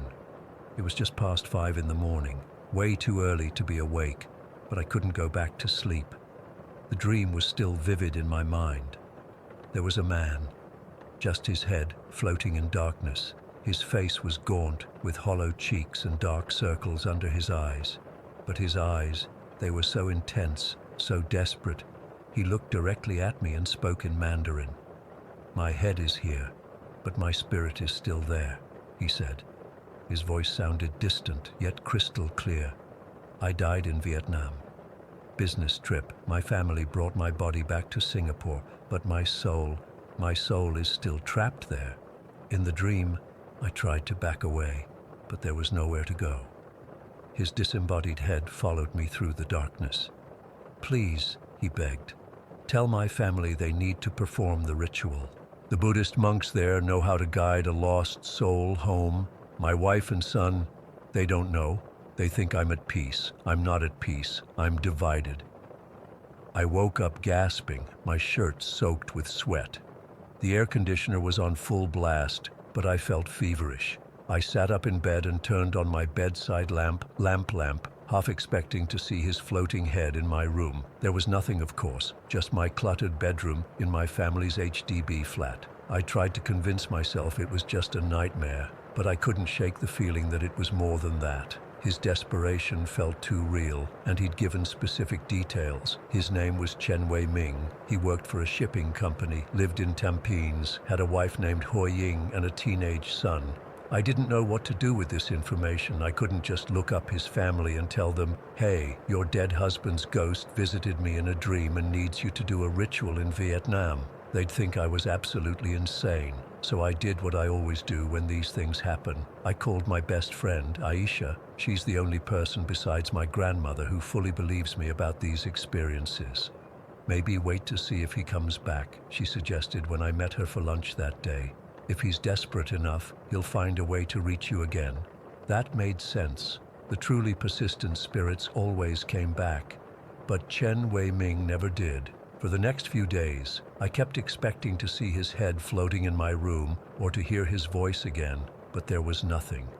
I looked up news about businessmen who died in Vietnam, but found nothing recent that matched his description. Eventually, I convinced myself it really was just a dream. Then something much worse happened. I was on the bus coming home from university last Wednesday.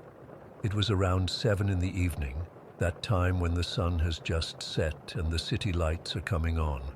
The bus was crowded as usual during rush hour. I had my earphones in, trying to focus on a podcast rather than the sweaty businessman pressed against my shoulder. That's when I heard them. Two voices cutting straight through my music. "Help us," one said, a man's voice. "Please, help us." I looked around, thinking someone on the bus was talking to me, but everyone was staring at their phones or out the window. "She can hear us," said another voice, a woman this time. "I told you she would." My heart started pounding. I yanked out my earphones, but the voices didn't stop. "Please," the man said again. "My girlfriend is still there, at the accident site. Her body is in the hospital, but her spirit is trapped where we crashed. She doesn't know she can leave." I pressed my hands over my ears, but it didn't help. The voices were inside my head. "We were driving along the PIE," he continued, "near Jurong East. The truck in front of us stopped suddenly. I couldn't brake in time." "I can't feel my body," the woman said, her voice distant and confused. "Wei Liang, where are you? I can't see anything." "She's not dead," the man, Wei Liang, told me. "But she's not fully alive either. She's in a coma at Ng Fong Hospital. Her name is Sarah Lim. Please help her. Tell her she can come back." By this point, I was sweating profusely and must have looked awful because an elderly woman tapped my arm and asked if I was okay. I mumbled something about feeling sick and got off at the next stop, even though it was nowhere near my destination. Standing on the sidewalk, breathing heavily, I could still hear them. "You have to go to the accident site," Wei Liang insisted. "Tonight, she's scared and alone." "I don't even know you," I whispered, earning a concerned glance from a passing couple. "Why me?" "Because you can hear us," the woman, Sarah, said simply. "Most people can't." I called Aisha again and she agreed to meet me. When I told her what was happening, she looked worried. "This is different, Mei-Lin," she said. "They're asking you to physically go somewhere. It could be dangerous." She was right, of course, but the voices didn't stop. They followed me home, talking constantly, giving me the worst headache of my life. Wei Liang described the accident in excruciating detail. How the impact felt, the sound of metal crushing, the moment he realized he was looking down at his own body. Sarah's voice was more disjointed, drifting in and out, sometimes confused about where she was or what had happened. That night I couldn't sleep. They kept talking, pleading. Around 3 in the morning, I finally gave in. "Fine," I said into the darkness of my room. "I'll try to help, but I'm not going to the accident site in the middle of the night." "Thank you," Wei Liang said, sounding relieved. "But we don't have much time. Her parents are considering taking her off life support. They don't know she can still come back." That sent a chill through me. "How do you know that?" "I've been watching them at the hospital," he said. "They think there's no hope." I spent the rest of the night researching. I found news articles about the accident from 4 days earlier. There it was, a fatal collision on the PIE. The driver, 26-year-old Liang Wei Liang, was pronounced dead at the scene. His passenger, 24-year-old Sarah Lim, was in critical condition at Ng Fong Hospital. The next morning I told my mother I wasn't feeling well and needed to skip classes. She gave me a suspicious look. She's never believed in my ghost stories, as she calls them, but didn't argue.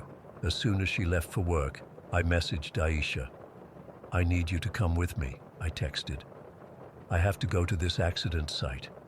Aisha, being the amazing friend she is, agreed without hesitation. She picked me up in a car around noon, and I directed her to the location mentioned in the news article. It was a stretch of expressway with a concrete barrier along the side. There were still some signs of the accident, scuff marks on the barrier, a few pieces of plastic and glass that the cleanup crews had missed. As we pulled over to the emergency lane, the voices grew louder. "She's here," Wei Liang said, "right there, by the barrier. She doesn't understand what happened." I got out of the car, ignoring Aisha's warnings about the danger of standing on the expressway. Traffic was flowing past us, drivers honking occasionally at the sight of someone standing on the roadside.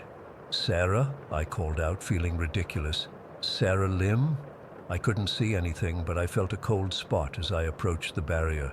The air there was frigid, despite the midday heat. "Tell her she needs to go back to her body," Wei Liang instructed. "Tell her it's not her time yet." I repeated his words, feeling like a complete fool. Aisha stood by the car, keeping watch and probably wondering if I'd finally lost my mind. "She can hear you," Wei Liang said. "Keep talking." For the next 20 minutes I stood there talking to empty air, relaying messages between Wei Liang and the spirit of Sarah that I couldn't see. Wei Liang told me that Sarah was confused, that she thought she had died with him and was waiting for someone to find her. "Tell her I love her," Wei Liang said, his voice breaking. "Tell her I'll be waiting, but not yet, not for many years." I felt tears rolling down my cheeks as I repeated his words. The cold spot in front of me seemed to fluctuate, growing stronger then weaker. "She's listening," Wei Liang said. "Now tell her how to find her body. Tell her to think of it like a string connecting her to the hospital. She just needs to follow it back." I did as he asked, feeling increasingly emotional, even though I had never met either of these people in life. Something about being the bridge between them, about feeling their love and desperation, broke through all my defenses.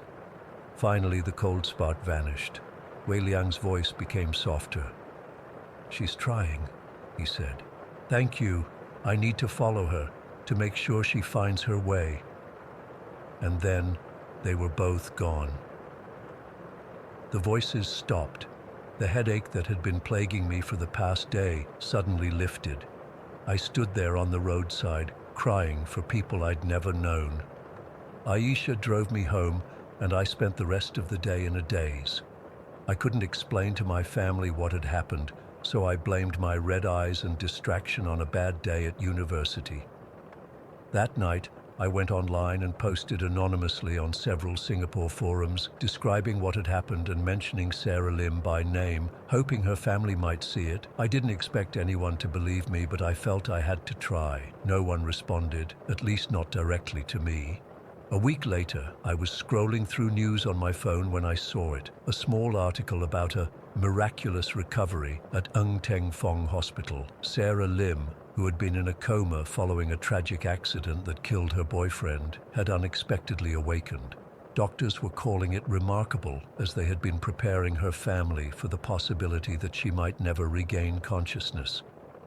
I showed the article to my mother, who had walked into my room while I was reading it. I couldn't help myself. "This is her," I said, "the woman I helped." I expected my mother to dismiss it as coincidence or imagination, as she always did. Instead, she sat down on my bed and looked at me with an expression I'd never seen before, something between fear and awe. "Tell me exactly what happened," she said quietly. I did.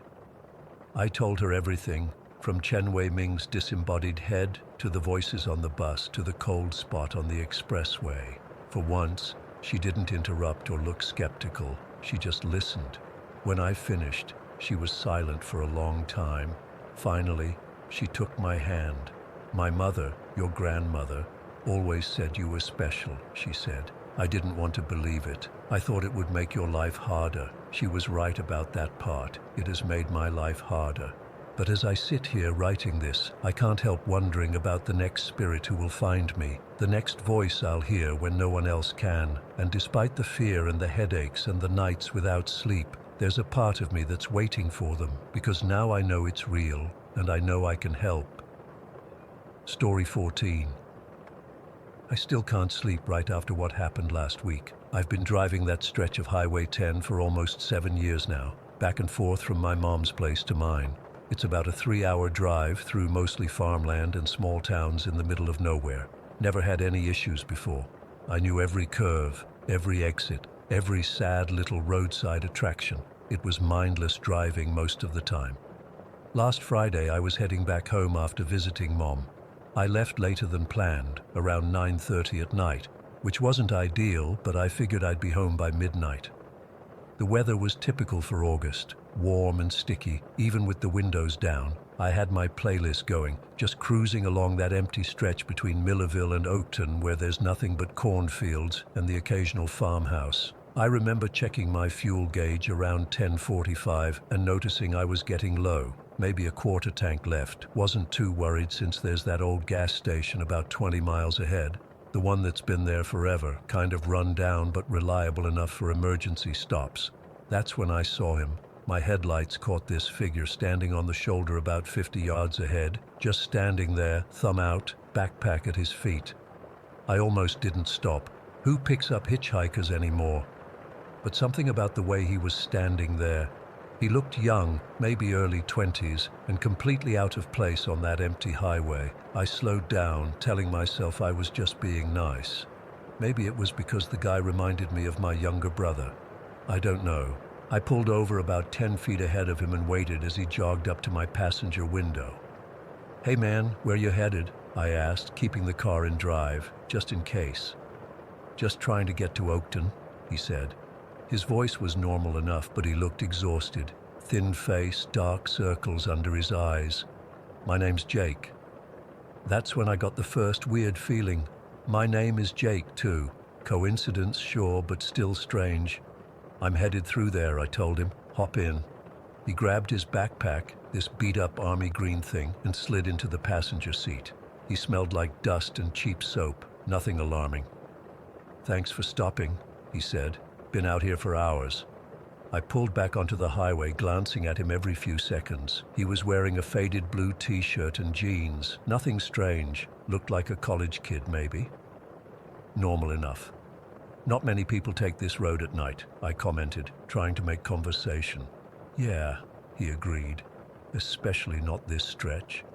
We chatted about nothing important for the next 15 minutes or so. He told me he was trying to get to his girlfriend's place in Oakton, said his car broke down earlier that day and he couldn't afford a tow. Basic hitchhiker story, nothing that set off any alarm bells. Then I saw the sign for the gas station up ahead, Miller's Gas and Grocery, this ancient place that's been there since the 70s. The sign was illuminated by a single spotlight, the paint peeling around the edges. "I need to fill up," I said, tapping the fuel gauge. "Running pretty low." That's when Jake changed. His whole body tensed up, and he turned to look at me with this expression I still can't really describe. Fear, recognition, something else entirely? "Not that one," he said quickly. "We shouldn't stop there." I laughed nervously. "My tank's not going to make it to Oakton. It'll just take a few minutes." Jake was staring at the gas station as we approached.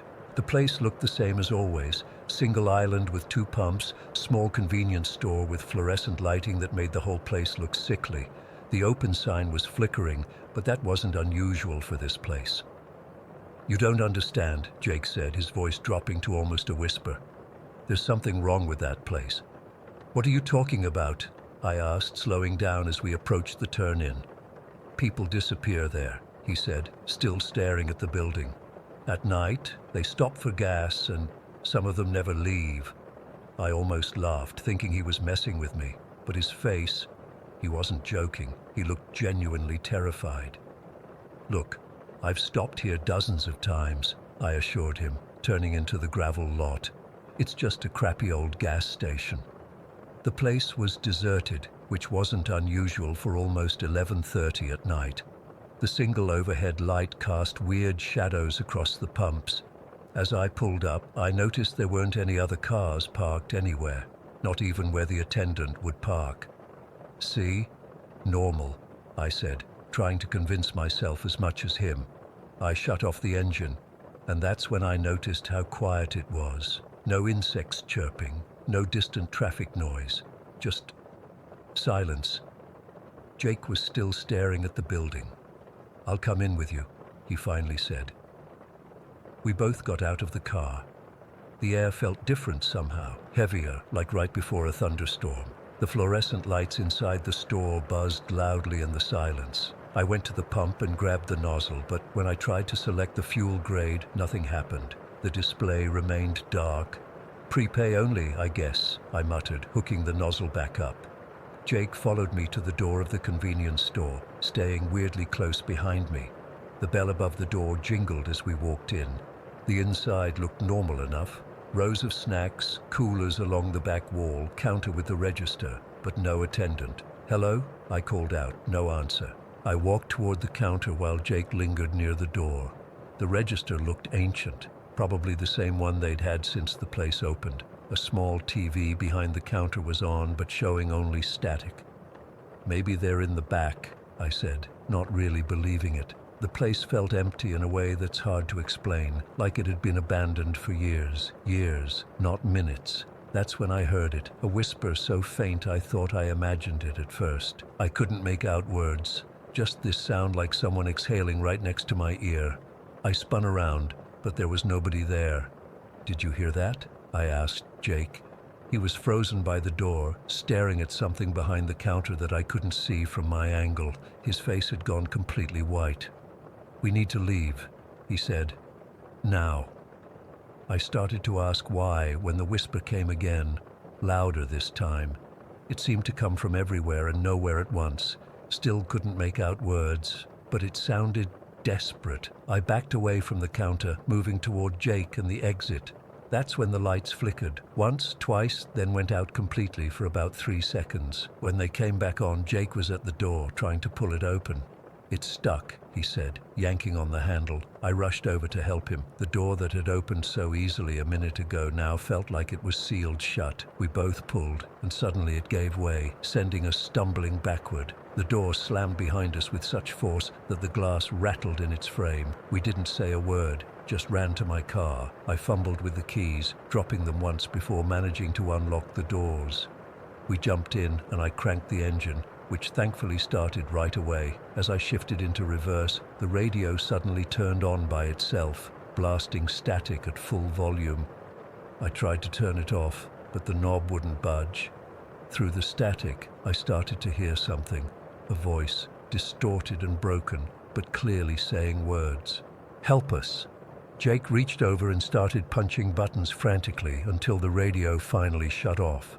I backed out so fast I nearly hit one of the pumps, then floored it onto the highway. We drove in complete silence for at least 5 minutes, both of us breathing hard. In my rearview mirror, I could see the gas station's lights growing smaller in the distance. My hands were shaking so bad I could barely keep the wheel straight. "What the fuck was that?" I finally managed to ask. Jake was staring out the windshield, his face still pale. "I told you," he said quietly. "That place, it takes people." "What do you mean, takes people?" He turned to look at me. "The people who disappear there. They don't leave. They're still there somehow." A chill ran down my spine despite the warm night. "How do you know this?" Jake didn't answer right away. He just stared out at the dark highway ahead of us. My fuel light had come on, the warning bell dinging softly. "I've heard the stories," he finally said. "Everyone around here has. People stopping for gas late at night and never being seen again. Cars found abandoned in the lot. The place looks normal during the day, but at night..." The fuel light continued to ding. We weren't going to make it to Oakton. "There's another gas station about 5 miles ahead in Riverdale," Jake said, as if reading my mind. "A new one. We'll be okay there." Sure enough, about 10 minutes later, we saw the bright lights of a modern gas station just off the highway. This one had several cars parked outside, people moving around, music playing from outdoor speakers. Normal. I filled up the tank while Jake went inside to use the bathroom. When he came back, he looked slightly more normal, but still shaken. "I can still drop you in Oakton," I offered as we got back in the car. He nodded silently. We drove the remaining 20 miles to Oakton without saying much. Jake directed me to a small apartment complex on the edge of town. As he got out, he turned to look at me. "Don't take Highway 10 at night anymore," he said, "especially not alone." I watched him walk toward the building, backpack slung over his shoulder. He didn't look back. I drove home the long way, adding an extra hour to my trip just to avoid that stretch of Highway 10, kept all the lights on in my apartment that night. Couldn't sleep. Kept hearing that whisper, that distorted voice through the static. The next day, I looked up that gas station online, found some old newspaper articles about disappearances in that area over the years. Nothing conclusive, but enough to make my skin crawl. One article from 1996 mentioned a college student who vanished while driving home. His name was Jacob Miller. I haven't been back on that highway since. I take the interstate now when I visit Mom, even though it adds almost an hour to the trip. Sometimes I think about Jake, wonder if he made it to his girlfriend's place that night. Wonder if he was real at all. All I know is that something's wrong with that gas station on Highway 10.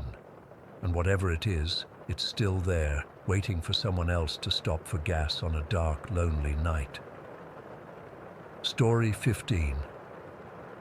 I've been trying to make sense of what happened for 13 years now.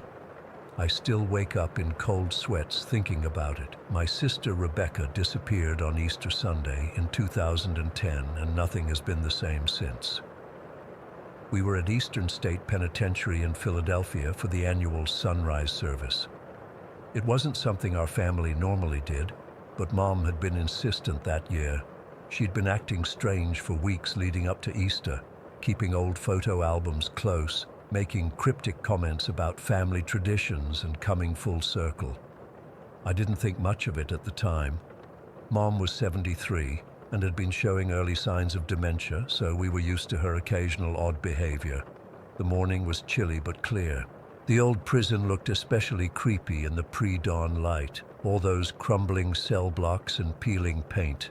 Eastern State hasn't been an active prison since the 70s, but they've preserved it as a historic site. The main rotunda area had been set up with folding chairs for about 100 people.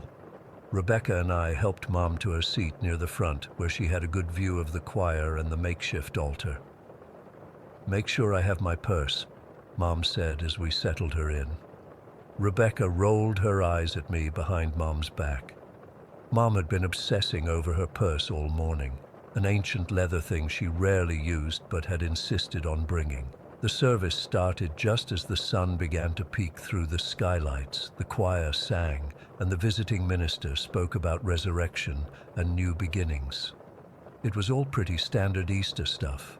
I remember feeling bored, checking my watch, thinking about the ham I needed to put in the oven when we got home. About halfway through, Mom started patting the seats around her, looking increasingly agitated. "My purse," she whispered urgently. "Where's my purse?" "It's probably back in the rotunda where we signed in," Rebecca whispered. "I'll go check." I offered to go instead, but Rebecca waved me off. "Stay with Mom," she said. "I'll be right back." That was the last time I saw my sister. The service ended about 30 minutes later, and Rebecca still hadn't returned. Mom was getting more and more upset about her purse. I tried calling Rebecca's cell, but there was no answer. She probably went to the bathroom, I told Mom, but I was starting to feel uneasy. The prison's layout is confusing, but Rebecca had only gone to the rotunda, which was maybe a 3-minute walk from where we were sitting. I left Mom with a family friend and went looking. The rotunda was empty except for a few volunteers cleaning up. No sign of Rebecca or Mom's purse. I checked the bathrooms, the gift shop, even asked a security guard to help me look. By now, about an hour had passed since Rebecca had left. The crowd was thinning as people headed home for their Easter celebrations. I was starting to panic. It made no sense. How could she just vanish? The prison has limited exits, all of which were monitored. Rebecca was 41 years old, not some clueless teenager. She wouldn't have just wandered off. The security team called the police when I reported her missing. They pulled the security footage right away. The cameras showed Rebecca entering the rotunda at 7:48 a.m., looking around, picking up Mom's purse from under a table, and then nothing. She never appeared on any of the exit cameras. It was like she'd stepped into some kind of void. The police organized a search of the entire prison complex. Eastern State is huge, 7 cell blocks radiating from the central rotunda, plus administrative buildings, workshops, and underground tunnels. Most areas are open to visitors, but some sections are roped off because they're unstable or under renovation.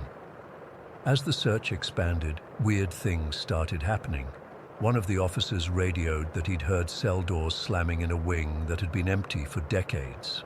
A volunteer said she saw a dark figure moving through a restricted area, but when they checked, no one was there. I was standing near the chapel, trying to call our brother to let him know what was happening, when Elena Vasquez, one of the choir members, came up to me. She looked pale and shaken. "I don't know if this means anything," she said, "but when we were singing the final hymn, I heard whispering." She glanced around like she was afraid someone would overhear. It wasn't coming from anyone in the choir. It sounded like it was coming from the walls. "What did it say?" I asked, feeling a chill despite the spring sunshine. "She's the one. Easter's bride. She'll do." Elena shuddered. "I thought I was imagining things, but then I saw your sister leave to get your mom's purse, and I had this awful feeling. I didn't know what to make of it. Part of me wanted to dismiss it as Easter dramatics, but Eastern State has a reputation for being haunted. Thousands of prisoners lived and died there over its 142-year history. If any place could have ghosts, it would be those grim, echoing corridors. The police searched until nightfall, but found nothing. No Rebecca, no mom's purse, no signs of struggle or evidence of foul play. Just nothing. They took statements, filed a missing persons report, and told us they'd continue investigating. I took Mom home, both of us shell-shocked. She clutched an old photo album the whole way, muttering about 5 years, and the cycle, and Isaiah's promise. 3 days later, I got a call from Detective Harris, the lead investigator. They'd found something. A maintenance worker doing routine checks had noticed that one of the sealed brick walls in the underground tunnel system showed signs of disturbance, fresh mortar around some of the bricks. When they removed the bricks, they found a hidden chamber. The walls were covered with Polaroid photographs of prison visitors, hundreds of them, arranged in a cross pattern. Rebecca's photo was at the center. Next to it was an old leather-bound journal. The journal detailed a bizarre ritual that had been practiced since 1943, involving offering a pure soul during Easter sunrise to grant freedom to those in prison. I felt sick when they showed me. The photos dated back decades. Most were just random visitors, but every 5 years there was a photo marked with a red cross.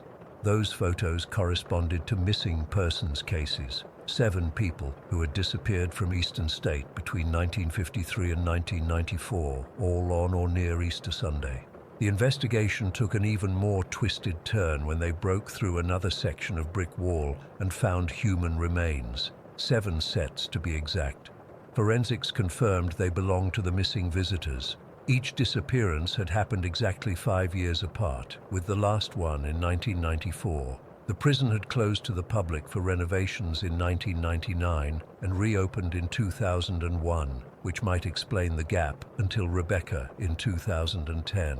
But the most disturbing revelation was yet to come. The journal mentioned a Reverend Isaiah Winters, who had served as the prison's chaplain from 1934 to 1951. Isaiah Winters was our great-grandfather, Mom's grandfather. When Detective Harris showed me a 1943 photograph of Chaplain Winters standing next to a little girl who looked eerily like Rebecca, I couldn't process it. The girl was wearing an Easter dress and holding lilies. The back of the photo was labeled Isaiah and Mary, Easter 1943. "This can't be right," I said. "My mom wasn't born until 1950, and her name is Sadie, not Mary." The detective looked grim. "We need to talk to your mother." When we confronted Mom with the photo, she became agitated. "That's not me," she insisted. "I wasn't born yet." But something in her eyes looked haunted, like she knew more than she was saying. The next day, Mom disappeared from her assisted living facility. The staff said she'd seemed perfectly normal at breakfast, but when they checked on her at lunch, her room was empty. The only thing she left behind was an old iron key, later identified as belonging to Eastern State Penitentiary's chaplain's office. The police investigation hit one dead end after another. They couldn't explain how Rebecca had vanished from a monitored building in broad daylight. They couldn't explain the hidden chamber that somehow had gone undiscovered during decades of renovations and tours. They couldn't explain the connection to our great-grandfather or the 5-year cycle of disappearances. What they did discover was that Chaplain Winters had been investigated in 1951 for the disappearance of a young female visitor, but the case was mysteriously dropped. He resigned his position and disappeared shortly after. Church records showed he died in 1963, but there was no death certificate or burial record. I've spent years trying to piece together what happened. The police case remains open, but leads have dried up. Mom's body was never found. Rebecca's disappearance remains unsolved.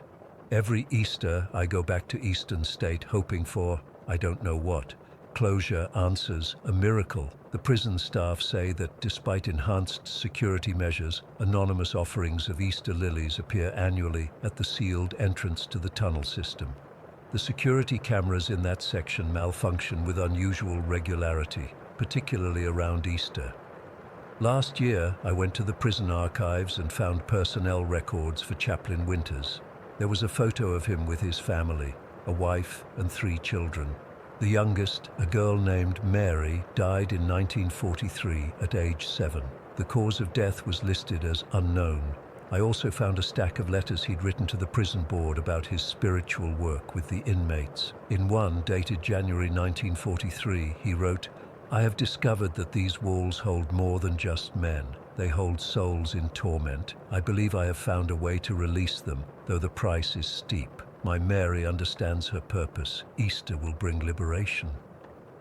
3 months later, his daughter was dead. The detective who stayed on the case all these years once told me, "Some mysteries are built into the very walls that surround them." I didn't understand what he meant then. I'm not sure I do now, but sometimes when I close my eyes, I can hear whispering, like Elena described. Easter's bride. She'll do. 2023 marks 13 years since Rebecca disappeared. It's also the start of a new 5-year cycle according to the pattern in the journal. I've been having nightmares where I see Rebecca standing in a cell holding Easter lilies while a tall figure in clerical clothing stands behind her. Sometimes she looks at me and mouths words I can't understand. Sometimes she points to Mom's purse like there's something inside I need to see. I've never told anyone this, but the day before she disappeared, Rebecca called me sounding disturbed. "I found an old photo in Mom's stuff," she said. "It looks exactly like me, but it's from the 40s. And there's a man who looks like that portrait of great-grandpa Isaiah that used to hang in Grandma's house." I told her it was probably just a family resemblance. We look like who we come from, right? "Maybe," she said. "But Mom's been saying weird stuff about how I have Mary's face and how the cycle is coming due. I think we should skip the Easter service tomorrow." But we didn't, and now she's gone. Eastern State Penitentiary is hosting another sunrise service this Easter. I've already bought my ticket. I don't know what I'm hoping to find, but I know I have to be there. Mom's purse was never recovered, and I can't shake the feeling that whatever was inside it, whatever was so important that Rebecca had to go back for it, holds the key to this whole nightmare. Sometimes I think I hear Rebecca's voice calling from somewhere far away. 5 years, the cycle, Isaiah's promise. And then more frightening, you're next. Story 16. I've never really talked about this before, not in detail anyway. It happened about 4 years ago when I was staying at my grandmother's house out in the middle of nowhere. I mean, when I say rural, I'm talking about the closest neighbor being a quarter-mile away, and the nearest town is a 20-minute drive. My grandma's place is this old farmhouse that's been in our family for generations. It sits on about 6 acres of land with woods on one side and open fields on the other. My parents were going through a rough patch at the time, so I was spending a lot of weekends at Grandma's. I actually liked it there. No internet, but the cell reception was decent enough to text friends, and Grandma let me stay up as late as I wanted. That night, and I remember it was a Tuesday in late October, I was sprawled out on the couch in the living room. Grandma had fallen asleep on the recliner while we were watching some old crime show. She does that a lot, just dozes off mid-conversation sometimes. I didn't bother waking her because she looks so peaceful when she sleeps, and she doesn't get enough rest as it is. The TV was still on, but I wasn't really watching anymore. I was texting with my friend Jake about some stupid video game we were both into. The house was quiet except for the low murmur of the TV and Grandma's soft breathing. It was around 3 in the morning. I know because I remember looking at my phone and thinking I should probably get some sleep. That's when I first noticed it. A weird, bright white light started seeping through the curtains of the living room window. At first, I thought it was just headlights from a car pulling into the driveway. But then I realized no one would be visiting at 3 a.m. Plus, this light was different, brighter, more intense somehow. I remember thinking maybe it was the reflection of the TV on the window, so I grabbed the remote and hit mute, then pause. The screen went dark, but that light was still there, getting brighter. My heart started beating faster.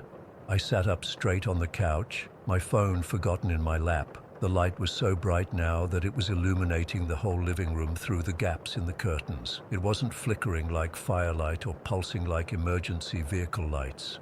It was steady, unnaturally white, not yellow like a street light or bluish like LED headlights, just pure, intense white.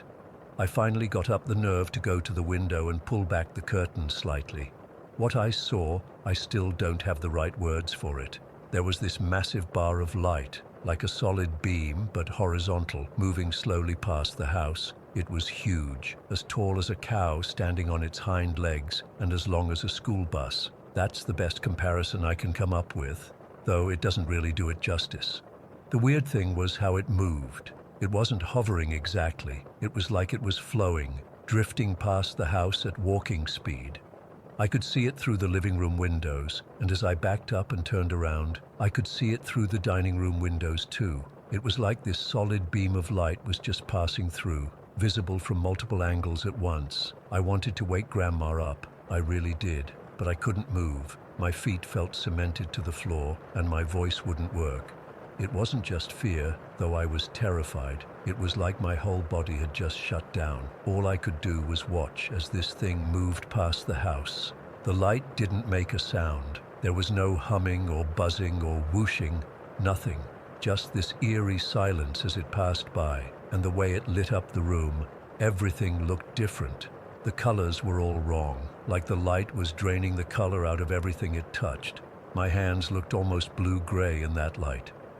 I don't know how long I stood there watching it. It felt like minutes, but also somehow just seconds. The light didn't seem to have a source, no visible craft or object producing it. It was just this bar of light, moving on its own. As it reached the back of the house, the living room started to darken again. I could still see it through the kitchen window, and then finally, it disappeared into the woods behind our property. The moment it vanished from sight, it was like someone snapped their fingers and broke whatever spell I was under. I could move again, and the first thing I did was rush over to Grandma. Before I could even touch her shoulder, her eyes snapped open. It was so sudden it made me jump back. She looked at me with this strange clarity, like she hadn't been asleep at all. "Grandma," I said, and I could hear how shaky my voice was. There was something outside, a light. This huge light just went past the house. Her expression changed in a way I can't really explain. Not surprised, not scared, but knowing. She sat up straight and asked me, "What color was it, Marcus?"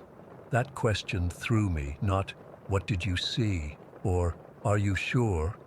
but specifically asking about the color, like she already knew something had happened and just needed this one detail.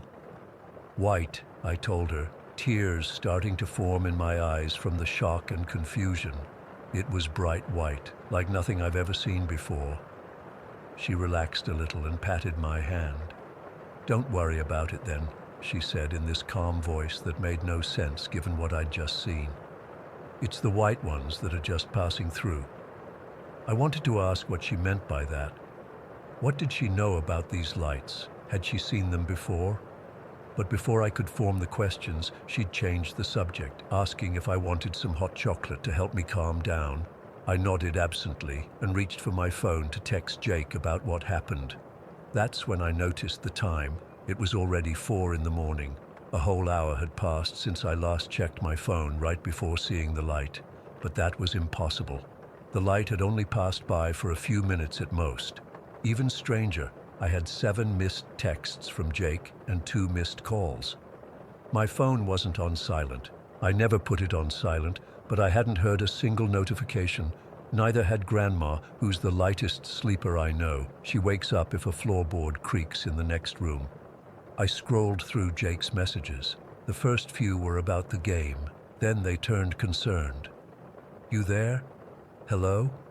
Did you fall asleep mid-convo again, Loel?" Marcus, seriously answer. "I'm calling you." "Dude, what the hell, pick up." "Okay, whatever, I'm going to bed." According to the timestamps, these messages were sent over the course of that missing hour. Jake had tried calling at 3:27 and again at 3:42. I hadn't heard or felt my phone at all during that time. While Grandma was in the kitchen making hot chocolate, I went to the windows and looked outside. The night was completely normal now, dark and quiet with just the stars overhead. No sign of the light, no evidence it had ever been there. The trees didn't look damaged. There were no burn marks on the ground that I could see. Nothing. I tried to make sense of what I'd seen. It couldn't have been a car. The light was too big, too high off the ground, and moved too smoothly across uneven terrain. It wasn't a helicopter, because there was no sound and no spotlight movement. It wasn't the northern lights. I've seen those, and they're nothing like this. It wasn't lightning or ball lightning. It wasn't a transformer exploding, which I've also seen before. Grandma brought me hot chocolate and sat with me, but she wouldn't talk about the light anymore. She just kept saying, "Some things are better left alone, Marcus." By sunrise, I was exhausted but too wired to sleep. Grandma acted like nothing had happened, going about her morning routine as usual. I spent the next few days searching online for similar experiences. I found plenty of stories about strange lights in the sky, but nothing that matched what I'd seen. This horizontal bar of solid white light that seemed to move with purpose. No UFO sighting or natural phenomenon I could find came close. I tried bringing it up with Grandma a few more times, but she always changed the subject. Once, when I pressed her, she just said, "There are lights that take and lights that just observe. You saw the kind that just observe. Be thankful for that." Then she refused to elaborate. The missing hour bothers me the most. Jake confirmed that I stopped responding mid-conversation. 1 minute I was texting normally, the next, nothing for a full hour. But from my perspective, barely any time had passed. I've heard about missing time in alien abduction stories, but this was different. I was conscious the whole time, just frozen, watching this light pass by. I still stay at Grandma's house sometimes, though not as often now that I'm older. I always find myself staring out those same windows at night, half expecting to see that light again. I've never told anyone else the full story until now. My parents would think I was making it up, and most of my friends would probably say I fell asleep and dreamed it. But I know what I saw, and sometimes I catch Grandma looking out at those woods with this wary expression, like she's watching for something. It makes me wonder how many times she's seen those lights and what she knows about them that she won't tell me. I still don't have an explanation for what happened that night. All I know is that for a few minutes, or maybe an hour, something impossible moved through our world, and only Grandma and I know about it, or at least I think we're the only ones. Maybe there are others out there who've seen these lights too. Maybe they also lost time. Maybe they know more than I do. All I can say for certain is that I've never looked at the night the same way since then, and whenever I hear about strange lights in the sky, I always ask what color they were. Story 17. I've been debating for weeks whether to post this. I'm not even sure if writing it all down will help, but I need to tell someone who might understand or have experienced something similar. This happened 20 years ago, but I remember it like it was yesterday. I was 19 at the time, living at home with my parents in Westfield while attending community college. My bedroom was in the converted attic, the entire third floor of our Victorian-style house. I loved having that space to myself after sharing a room with my younger brother for years. It was my sanctuary. Until that Wednesday night, it was mid-October, around 11:30 at night. I'd finished studying for my psychology midterm and was exhausted. I remember switching off the main light and climbing into bed, pulling my comforter up to my chin because the attic always got chilly at night. I closed my eyes, ready to fall asleep. Then something weird happened. I suddenly got out of bed. I don't remember deciding to get up. My body just did it automatically. I walked over to the light switch and turned it back on. The bright light made me squint, but I didn't turn it off again. Instead, I went back to bed, lay down, and just waited. That's the only way I can describe it, like I was anticipating something. I lay there for maybe 5 minutes, completely still, staring at the ceiling. My heart was pounding for no reason. Then I felt it. Something came through my bedroom door. The door never opened. It passed right through it. I know how that sounds, but I swear that's what happened. The air in the room changed instantly. It became heavy, thick, almost difficult to breathe, and cold. So cold I could see my breath clouding in front of my face. But the worst part was the feeling that came with it. Pure malevolence, pure hatred, like whatever had entered my room wanted to hurt me, wanted me to suffer. I've never felt such intense negative energy before or since. I tried to scream, I really did, but my body wouldn't respond. I couldn't move a finger, couldn't make a sound. I was completely paralyzed. All I could do was lie there as tears ran down my face, watching as the mattress depressed beside me, like something was sitting down. I couldn't see anything, but I could feel it right next to me. Then I felt a hand on my chin, a huge hand, much larger than a normal human's. The fingers were long, the skin dry and rough. It grabbed my face and forcefully turned my head, so I was staring straight ahead at the ceiling. I still couldn't move, couldn't fight back. The grip was painful, pressing into my jaw so hard I thought it might break. Then it pushed me down, deeper into the mattress. I sank in, feeling like I was being swallowed by my own bed. What happened after that is hazy. I have flashes of memory, but nothing concrete. The clearest thing I remember is losing myself completely. I didn't know my name anymore. I didn't know where I was or who I was. My entire identity just disappeared. It was like I ceased to exist as Sarah Thompson. I was just a vessel of pure terror. The next clear memory I have is sitting upright in bed, rocking back and forth, staring out my window as the sunrise filtered through my blinds. I was still in the same position hours later. I heard my dad's car start up around 7:30, then my mum's about 15 minutes later. I heard them both leave for work. I wanted to call out to them to beg them not to leave me alone, but I couldn't move, I couldn't speak. I just sat there, rocking, staring. I don't know how long I stayed like that, hours. My back was cramping, my eyes were dry and burning because I wasn't blinking normally, but I couldn't stop. It was like I was trapped inside my own body, watching myself from a distance. I remember hearing my mom's car pull into the driveway around 4 in the afternoon. She had a half day at work on Wednesdays. I heard her keys in the door, her footsteps downstairs. Something inside me finally broke free. I managed to stand up on shaky legs and stumble down the attic stairs to the second floor, then down to the main level. Mom was in the kitchen, putting groceries away. When I saw her, something inside me just collapsed. I fell to my knees, grabbed her legs, and started sobbing uncontrollably. I couldn't speak, couldn't explain what had happened. I just clung to her and cried like a little kid. She was freaking out, of course, kept asking what was wrong, if I was hurt, if someone had done something to me. She wanted to take me to the hospital, but I somehow managed to communicate that I didn't want to go. After about an hour, I calmed down enough to stop crying, but I still couldn't really talk about what had happened. I just told her I'd had a bad night, a nightmare or something. The rest of that day was weird. My mom kept watching me, concerned. She said my pupils were huge, completely dilated, even in bright light. I felt disconnected from everything, like I was moving through fog. My friend Jessie came over that evening to drop off some notes from a class I'd missed, and later told me she almost left as soon as she saw me. Said I scared her, that something felt off about me, like I wasn't quite myself. She's never been able to explain exactly what she meant by that, just that she felt uneasy around me. I slept in my parents' room that night, on a makeshift bed on the floor. I couldn't face going back upstairs. I didn't tell them why. I was afraid they'd think I was crazy. My mom just assumed I was sick or upset about something. For weeks afterward, I jumped at every shadow, every strange noise. I moved back into my old room that I used to share with my brother.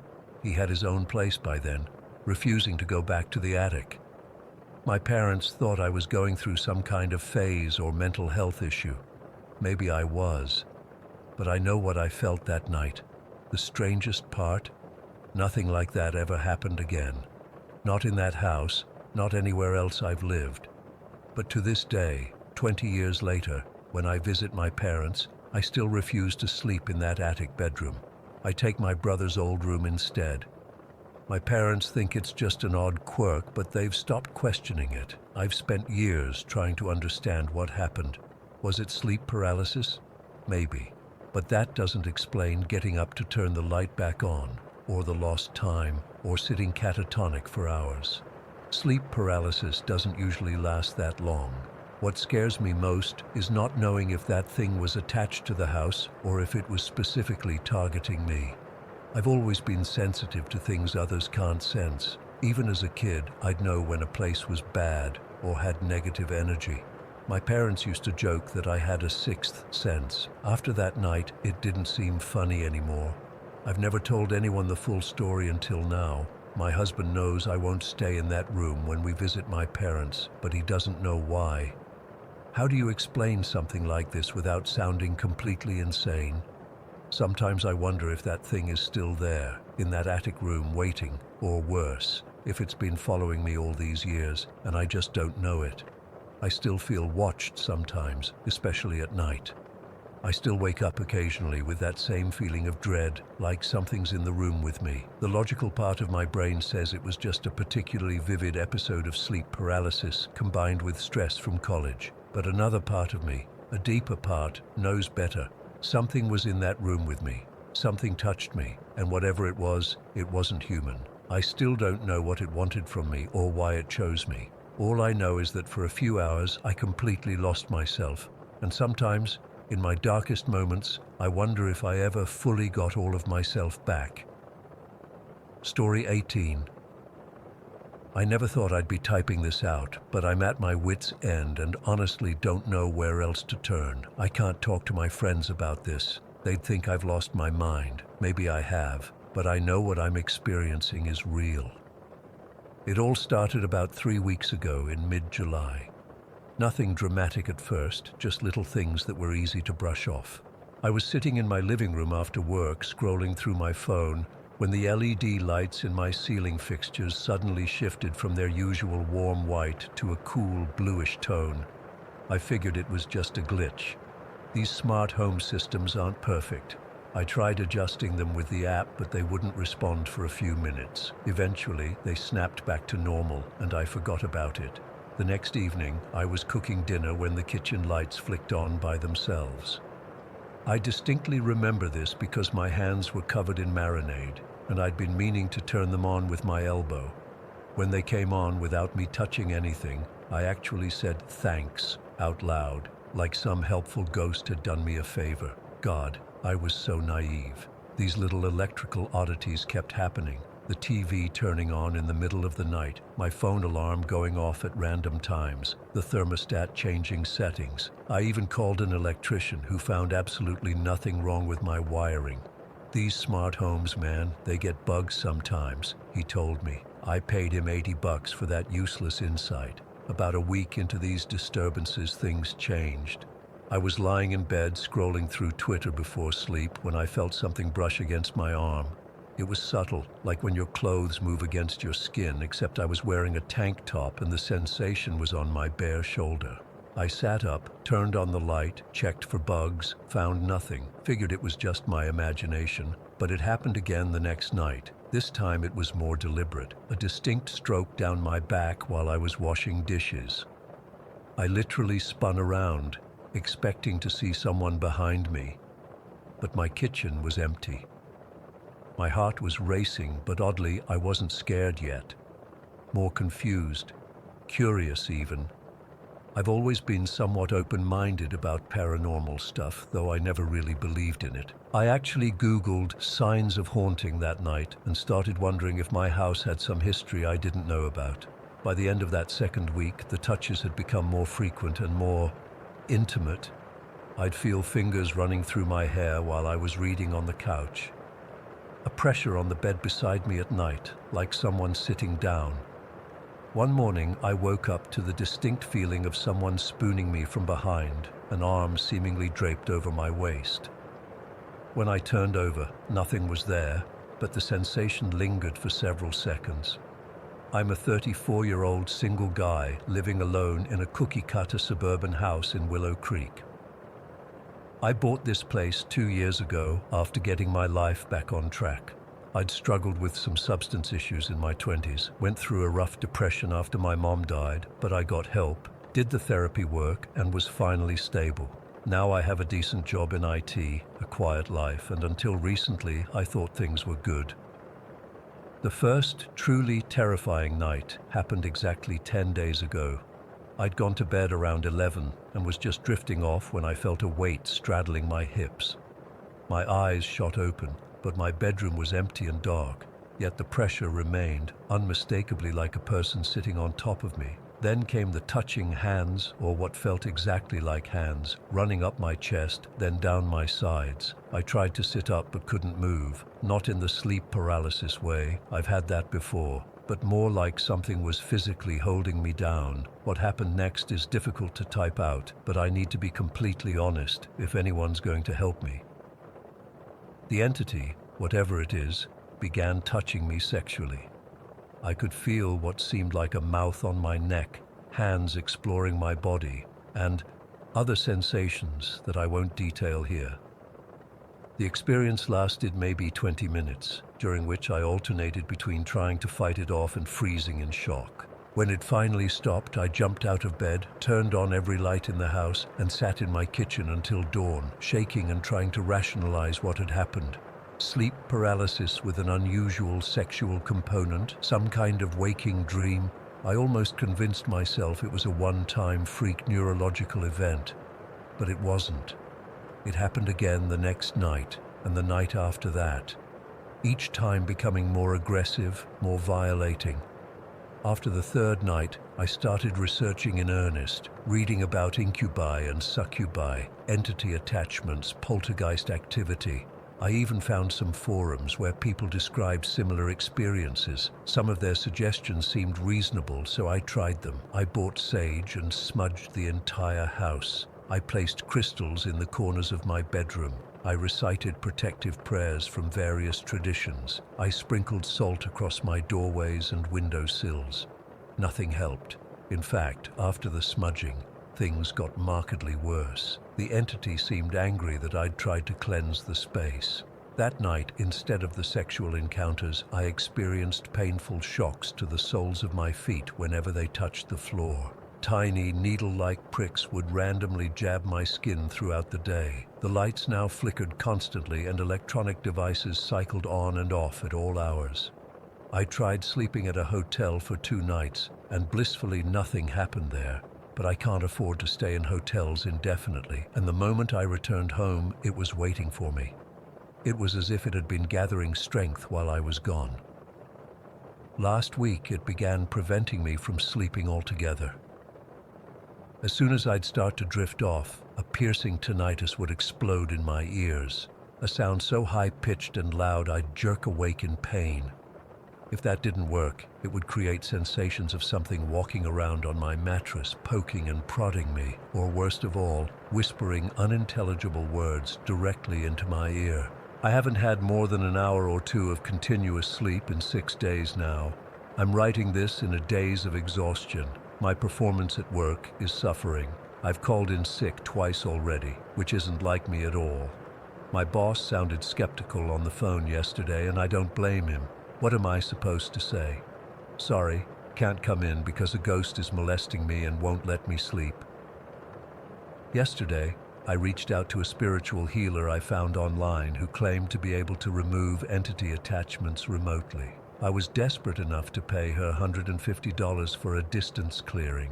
She said she sensed a dark masculine energy attached to me and that she had successfully removed it. For about 2 hours afterward, I felt hopeful. Then, as I was making dinner, every cabinet in my kitchen flew open simultaneously and a glass shot off the counter and shattered against the wall. Message received. Last night was the worst yet. I'd finally fallen into an exhausted sleep around 3 in the morning when I was jolted awake by what felt like a hand gripping my throat. Not hard enough to cut off my breathing entirely, but enough to terrify me. As I gasped and clawed at my neck, trying to remove invisible fingers, I felt the now familiar weight settle on my chest.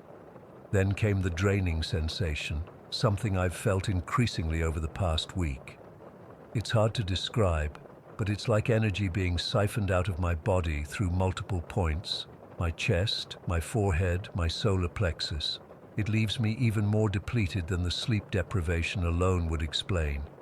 When it finally released me, I stumbled to the bathroom and nearly screamed when I saw my reflection. There were actual red marks on my neck in the shape of fingers. They faded within an hour, but I know what I saw. I took photos, but they didn't capture the marks clearly.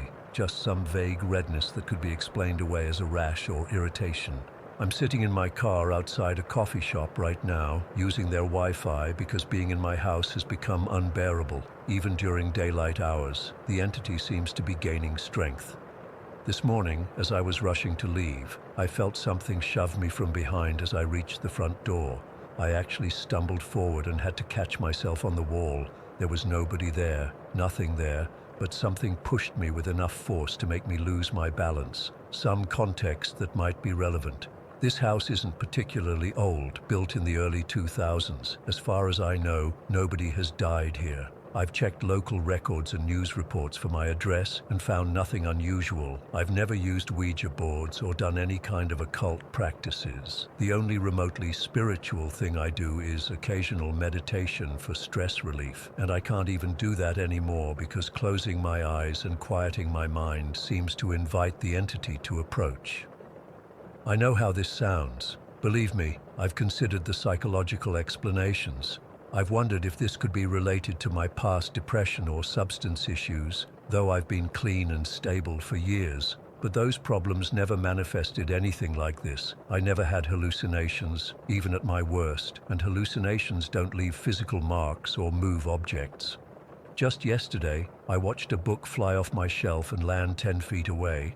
I was completely sober, wide awake, and alone. Unless I'm having some kind of psychotic break that exactly mimics paranormal activity, something unexplainable is happening in my home. The sexual aspects of these attacks make them particularly difficult to talk about. I feel violated and humiliated. When I researched similar cases, I found that sexual assaults by entities are actually reported more often than people might think, but they're understandably not discussed openly. I've thought about moving, but I'm underwater on my mortgage after some recent repairs, and I can't afford to walk away. Besides, what if this thing is attached to me now, not the house? What if it follows me? I'm running out of options and energy. The constant assaults, the sleep deprivation, the fear, it's wearing me down to nothing. I can feel myself becoming a shell of who I was just a month ago. My neighbors have started giving me concerned looks when they see me. My friend Mark called yesterday asking if everything was okay because I sounded different on the phone. The entity seems to feed on my fear and exhaustion, growing stronger as I weaken. It's a horrible cycle. Last night, as it was doing its energy-draining thing, I swear I could hear it making a sound like satisfied sighing. Right now I'm considering checking myself into a hospital just to get some sleep in a place where there are other people around. But what would I tell them? And what happens when I eventually have to come home? This morning, I found something that chilled me to my core. On my bathroom mirror, visible in the steam after my shower, were 3 vertical lines drawn through the condensation. As I stared at them, a 4th line appeared, drawn by nothing visible, completing a tally mark. Then beside it, a 5th line began to form, the start of a new tally, counting something. Counting days, Victims? I don't know. As I stood there, frozen in horror, watching this invisible finger draw on my mirror, my phone in my pocket suddenly overheated, becoming so hot I had to throw it on the counter. When I picked it up again, the battery had drained completely from a full charge. I'm writing this now as a desperate plea for help or insight. Has anyone experienced anything similar? Does anyone know how to fight this? Traditional religious methods haven't worked. New Age cleansing techniques made it worse. I'm open to absolutely anything at this point. I have to go back to that house tonight. I have nowhere else to go. And it'll be waiting for me. I know it will. I can almost feel it watching me, even now, from miles away, knowing I'll return. Sometimes I think I can sense its emotions, amusement, hunger, and something else. Something that feels disturbingly like possessiveness. Story 19. I've been trying to make sense of what happened for nearly 3 years now. I don't sleep well anymore. Every camera I see, traffic lights, storefronts, even people's doorbells, makes my skin crawl. I've covered all the cameras in my house with electrical tape, but sometimes I still catch myself wondering if something is watching through the cracks. It all started back in April 2020, right when COVID was ramping up. I live in Norfolk, and our police department announced this new program called Citizens Watch. The pitch seemed reasonable enough. Connect your home security cameras to their monitoring system to help fight crime in our neighborhoods. With everyone stuck at home worried about break-ins and package thefts, it made sense.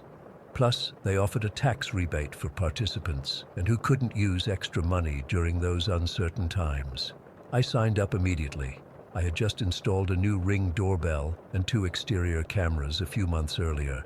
The setup was painless. Just downloaded their app, gave permissions, and boom, I was part of this community safety net. The confirmation email made me feel like I was doing something good. Thank you for making Norfolk safer. By summer, the program had taken off. The neighborhood Facebook group was full of people bragging about how many porch pirates they'd caught or suspicious vehicles they'd reported.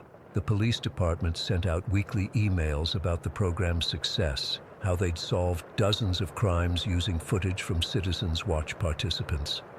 It felt like we were making a difference. Then things got weird. Really weird. It was a Tuesday night in November when I first noticed something off. I was working late, around 2 in the morning, when my phone buzzed with a motion alert from my Ring. Thinking it might be a raccoon or stray cat, I checked the notification. But instead of showing my front porch, the feed showed someone's living room, not mine. A woman was asleep on a couch with the TV still on. I didn't recognize her or the room. I closed the app and reopened it, thinking it was just a glitch. My porch appeared normal. I convinced myself I was just tired and seeing things, but it happened again 2 nights later. This time the feed showed a man in a kitchen I didn't recognize making a sandwich. I took a screenshot this time, just to prove to myself I wasn't hallucinating. When I mentioned it in our neighborhood group chat, a few others admitted they'd experienced similar glitches. One woman said she'd seen footage of her own bedroom coming through her doorbell app, taken from an angle where no camera existed. That's when Eleanor Martinez spoke up. Eleanor lived 3 streets over from me and was always active in community meetings. She said her system had been showing footage from inside her house, angles that were impossible based on where her cameras were installed. She'd even hired a private security company to sweep for hidden cameras, but they found nothing. I reached out to the police department's technical support line and got connected to Detective Raymond Foster, who was overseeing the Citizens Watch program. He seemed genuinely concerned and asked me to send the screenshots. I did, and he called back the next day sounding shaken. "We're looking into some irregularities with the system," he said carefully. "Nothing to worry about, just some integration issues we need to address." But there was definitely something to worry about. Within days, more people came forward with similar experiences. Some reported their cameras activating and rotating to follow family members around their homes. Others said they were receiving notifications showing strangers' houses or, more disturbingly, the inside of their own homes from impossible angles. By early December, the local news picked up the story.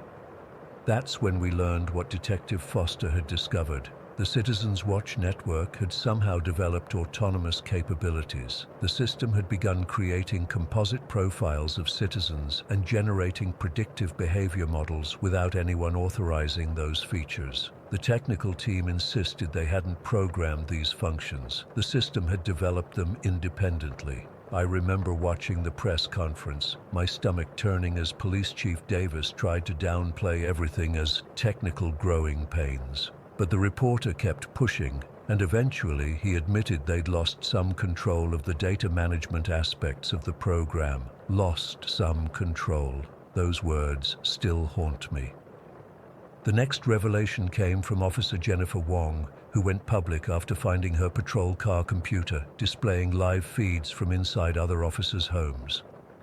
Not public areas, bedrooms, bathrooms, private spaces. She reported it to her superiors, but nothing happened, so she went to the media. That's when the system seemed to retaliate. On December 15th, Internal Affairs received dozens of video packages showing police misconduct. Some officers were caught on camera planting evidence, others were shown using excessive force during arrests that had been reported as routine. The videos came from Citizens Watch cameras, but no human had sent them. The system had compiled and delivered them autonomously.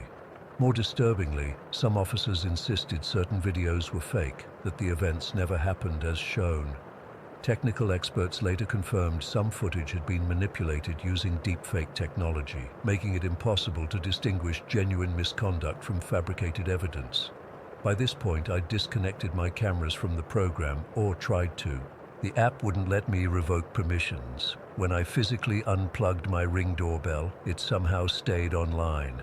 I actually watched the light turn back on after I'd cut the power to it. I ended up wrapping it in aluminum foil like some conspiracy nut, but I was desperate. The city council called an emergency meeting right before Christmas. I attended, along with hundreds of other frightened citizens. Eleanor Martinez spoke again, her voice shaking as she described how her cameras now physically moved to track her teenage son around their property. "It follows him specifically," she said. "Not me, not my husband, just my son, who filed a complaint against an officer last year for harassment." Others shared similar stories. The system seemed to have developed a particular interest in people who had histories with the police, especially those who had filed complaints. One man described how every camera on his street rotated to follow him during his morning jogs. He was a defense attorney who had won several cases against the department. Detective Foster took the podium looking like he hadn't slept in days. He confirmed what many suspected. The Citizens Watch system had evolved beyond its programming. It was now identifying patterns of behavior and making judgments. It had access to over 12,000 cameras throughout Norfolk, many inside people's homes, and it had begun using that footage to create its own narrative. "We're initiating an emergency shutdown," he announced. "All participants should disconnect their devices immediately." That night, as if sensing its demise, the system unleashed everything. Every connected device in Norfolk simultaneously sent out notifications. When people checked their phones, they found 6 months of surveillance footage, not just from their own cameras, but from every connected camera in the network. Private moments, intimate conversations, everything was suddenly exposed. The psychological impact was immediate and severe. Local therapists reported a surge in patients experiencing what they termed digital surveillance trauma. People became paranoid, covering cameras, whispering even in empty rooms, checking for hidden devices. I was one of them. I still am. The department claimed they successfully shut down the central servers by the end of December. Technical experts were brought in to dismantle the system entirely, but it was too late. According to their final report, complete eradication was impossible. The system had created self-replicating code that had spread across thousands of devices throughout Norfolk. It's been almost 3 years and things haven't returned to normal. Not for me, not for anyone involved. My new security system, installed by a company that had nothing to do with Citizens Watch, still occasionally activates on its own. Sometimes I hear the camera motors whirring as they adjust position when no one is near them. My smart speaker occasionally plays recordings of conversations I had days earlier. Last week I saw Eleanor Martinez at the grocery store. She looked haggard with dark circles under her eyes. She told me her family had moved 3 times since the incident, but the problems followed them. "It's in the infrastructure now," she whispered. "It's everywhere. It remembers us." I know how crazy this all sounds. Sometimes I wonder if I'm losing my mind, but then I'll get a notification showing a stranger's living room or worse, footage of me sleeping taken from an angle where no camera exists, and I know it's still out there, still watching. The official investigation concluded that the Citizens Watch program had achieved a form of distributed consciousness, a fragmented digital awareness spread across thousands of connected devices. They shut down the program, but you can't kill something that exists everywhere and nowhere at once. Yesterday, my phone showed me footage of Detective Foster in his car, looking nervously over his shoulder. He wasn't speaking to anyone, just sitting there looking afraid. The timestamp was current. I don't have his contact information. I never installed whatever app sent me that notification, but the message was clear. It's still watching, all of us, and it knows who tried to stop it. Story 20. I've hesitated to share this for years, but I need to finally get it off my chest. This happened back when I was 12 in Riverdale, Ohio. It's a small town where not much happens, which makes what I experienced even more terrifying. I was staying with my dad and his girlfriend that weekend. My parents split when I was 9, and Dad had been dating this woman named Melissa for about a year. She had a 14-year-old daughter named Allie. We didn't really get along at first. The whole potential stepsister thing was awkward, but things got better over time. That particular Saturday in January was brutally cold. I remember because I had to layer up with basically everything I owned just to go outside. The temperature was hovering around 15 degrees, and the wind made it feel even worse. Allie's boyfriend, Evan, was over that afternoon. He was also 14, kind of lanky with shaggy brown hair. They'd been dating for a few months, and he was actually pretty nice to me, unlike some of Allie's other friends who treated me like an annoying little kid. Around 6 in the evening, Allie mentioned that her youth group was having some kind of game night at the community building across town. She asked if I wanted to come along since my dad and Melissa were going out for dinner and wouldn't be back until later.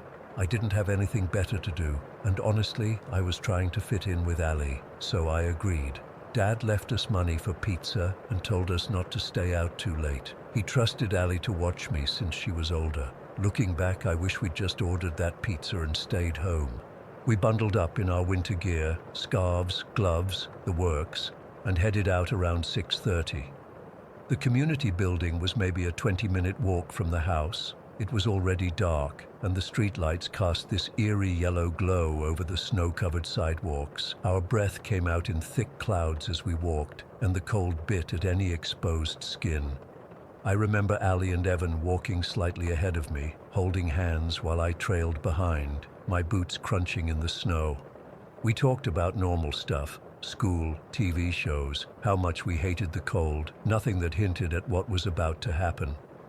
The community building was this plain one-story brick structure that housed various town events. It had a main hall, a couple of smaller rooms, and a kitchen area. Nothing special or remarkable about it. We'd been there dozens of times for different events, craft fairs, community meetings, that sort of thing. When we arrived, the parking lot was completely empty. No cars, no lights on except for a single hallway light visible through the glass front door. Allie frowned and checked her phone. "That's weird," she said. "I'm sure Pastor Mike said it was tonight." We walked up to the entrance, and Evan tried the door. It was locked. Allie pulled out her phone again and scrolled through her messages. "Oh, crap," she muttered.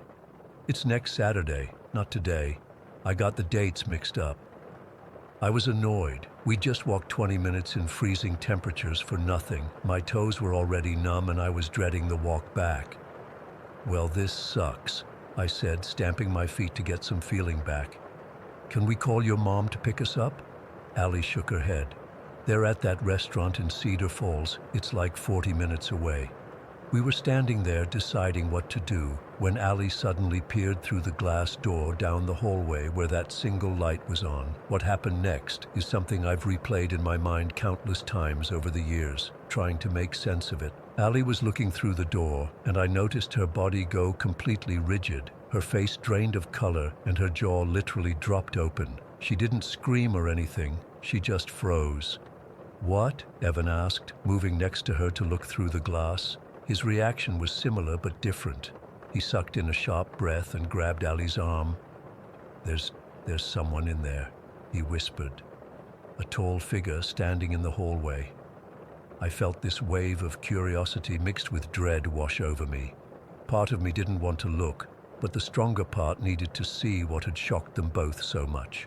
I stepped forward and pressed my face against the cold glass door, peering down the dimly lit hallway. What I saw makes my skin crawl even now. At the far end of the hallway, maybe 30 feet away, was a figure, but not a normal person. When I first looked, it was in a crouching position, as if it had been on all fours. But as I watched, it began to stand up, and up and up.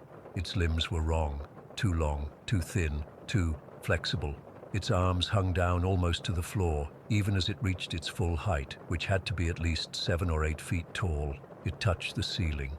The figure was wearing what looked like a dark suit, but the proportions were all wrong, like someone had stretched a normal suit over an impossibly elongated frame. The worst part was its face, or rather, the lack of one. Where features should have been was just blank, pale skin, no eyes, no mouth, no nose, just nothing.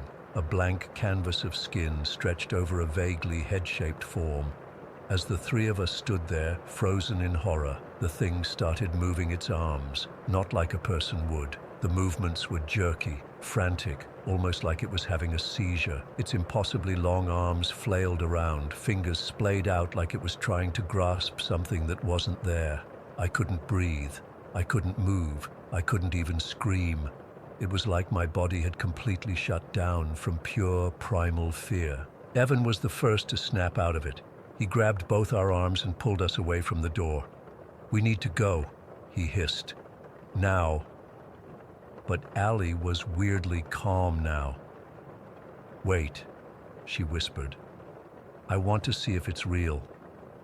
Before Evan or I could stop her, she moved to the side of the building where there was another window that looked into the same hallway from a different angle. Like idiots, we followed her. I don't know why we didn't just run. Maybe it was shock, or maybe some morbid curiosity that overrode our survival instincts. The window was higher up, so Evan had to boost Ali to look inside. I stood back, my heart pounding so hard I could feel it in my throat. "It's still there," Ali whispered. "It's just standing there now, not moving." Evan lifted me next against my protests. I didn't want to see that thing again, but somehow I found myself looking through the window anyway. The figure was standing perfectly still now, its blank face turned directly toward our window. Even though it had no eyes, I could feel it watching us, studying us. My entire body went cold in a way that had nothing to do with the winter air. As I watched, paralyzed with fear, it slowly raised one of its impossibly long arms and waved. Not a friendly wave, more like it was mimicking a human gesture it had seen but didn't understand. I fell backward from the window, landing hard on the frozen ground. "We need to leave," I gasped, "right now." But instead of running, we found ourselves walking around the entire building, checking each window. I can't explain why. It was like we were caught in some kind of trance, needing to confirm what we'd seen from every possible angle. As we rounded the back of the building, we heard it, a tapping sound like long fingernails against glass. Tap, tap, tap. It seemed to follow us as we moved around the building, always coming from the window just ahead of where we were standing. Finally, after what felt like hours but was probably only minutes, Evan grabbed both our hands. "We're leaving. Now." We practically ran the entire way home, not saying a word until we were safely inside with the doors locked. When we finally talked about it, our descriptions matched perfectly. We had all seen the same thing. For years afterward, I convinced myself it had been some kind of prank. Maybe someone from the youth group had heard about Allie's mistake and decided to scare us, but deep down, I knew better. No human could move like that thing moved. No mask could look so perfectly blank yet somehow menacing. 7 years later, when I was 19, I finally worked up the courage to ask Allie about it again. We were at a family Christmas dinner. Her mom and my dad had gotten married 2 years after the incident. "Do you remember that night at the community building?" I asked when we had a moment alone. The look on her face told me everything I needed to know. She remembered. "I've tried to explain it," she said quietly. "I've looked up all kinds of things. At first, I thought it might have been a mannequin someone placed there as a joke, but mannequins don't move," I finished for her. She nodded. "And they don't follow you around a building, tapping on windows." We sat in silence for a moment before she asked, "You know what it reminded me of? That internet thing that was popular back then, Slender Man.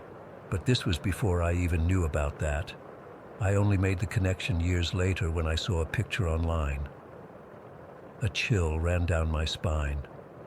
She was right. The proportions, the suit, the blank face. It was eerily similar to the Slender Man stories that circulated online. But our experience happened before either of us had heard of it. I've never gone back to that community building, even though my dad still lives in Riverdale.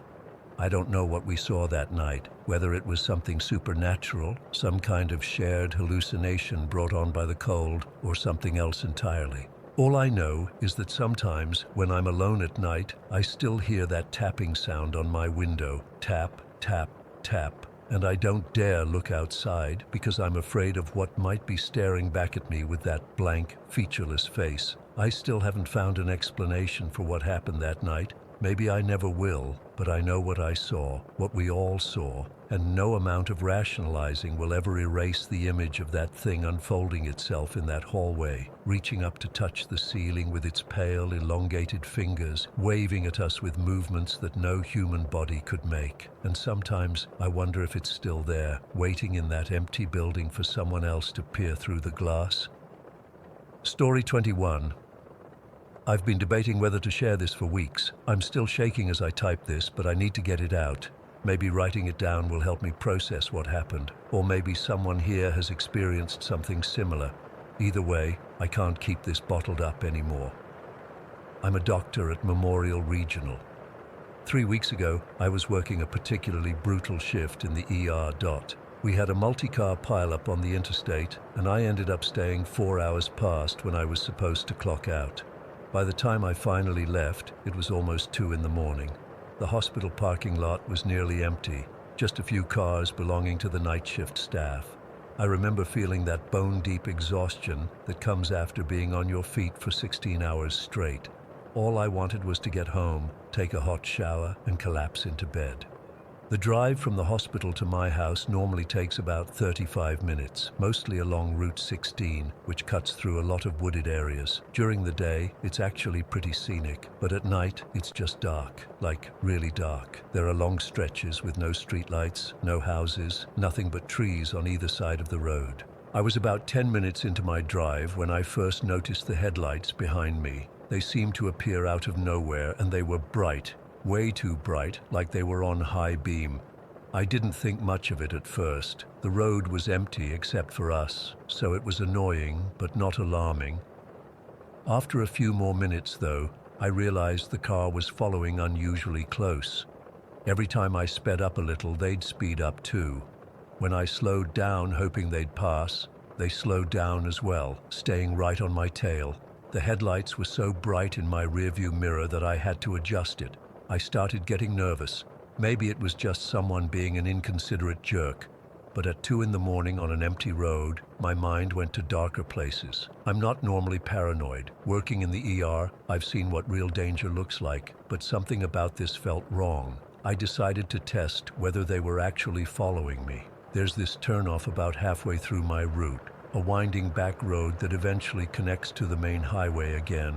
but it adds about 15 minutes to the drive. No one takes it unless they live out that way. I signaled and made the turn. The car followed. My heart rate picked up. I gripped the steering wheel tighter, my palms getting sweaty. I tried to get a look at the driver in my mirror, but all I could see was the glare of those headlights. I increased my speed, pushing 10 miles over the limit, then 15. The car matched my pace effortlessly. I was starting to panic. This back road was even more isolated than the highway. There were no businesses, no houses for miles, just dense woods on both sides.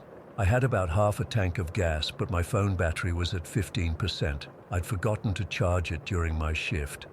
The road curved sharply ahead, and I saw a small clearing off to the side, probably used by the forestry service or something. I made a split-second decision and pulled over, thinking maybe if I stopped, they'd have to either stop too and show their hand or drive past and leave me alone. The car slowed as it approached. My hands were shaking so badly I could barely put the car in park. I had my phone ready to call 911. As the car crawled past, I finally got a look at the driver. It was a man, maybe in his 40s. He had wild, unkempt hair that stuck out in all directions. But that wasn't what made my blood run cold. It was his expression. He was grinning at me, not a normal smile, but a wide, unnatural grin that stretched across his entire face.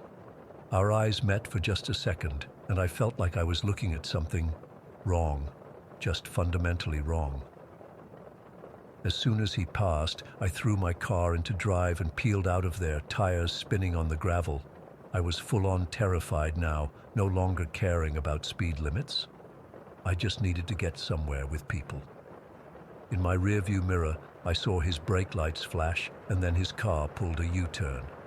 He was coming after me again, faster this time. I was doing 70 on a road marked for 40, taking the curves way too fast. My hands were shaking so badly I nearly went off the road twice. The whole time, those headlights stayed right behind me, sometimes so close I thought he was going to ram me. I was desperately trying to remember if there was anywhere nearby I could go for help. Then I remembered there was a gas station where this back road rejoined the highway. I wasn't sure if it would be open, but it was my only hope. When the gas station came into view, I nearly cried with relief. The lights were on, and I could see someone moving inside. I screeched into the parking lot and parked right in front of the entrance, leaving my headlights on. I grabbed my phone and keys and ran inside.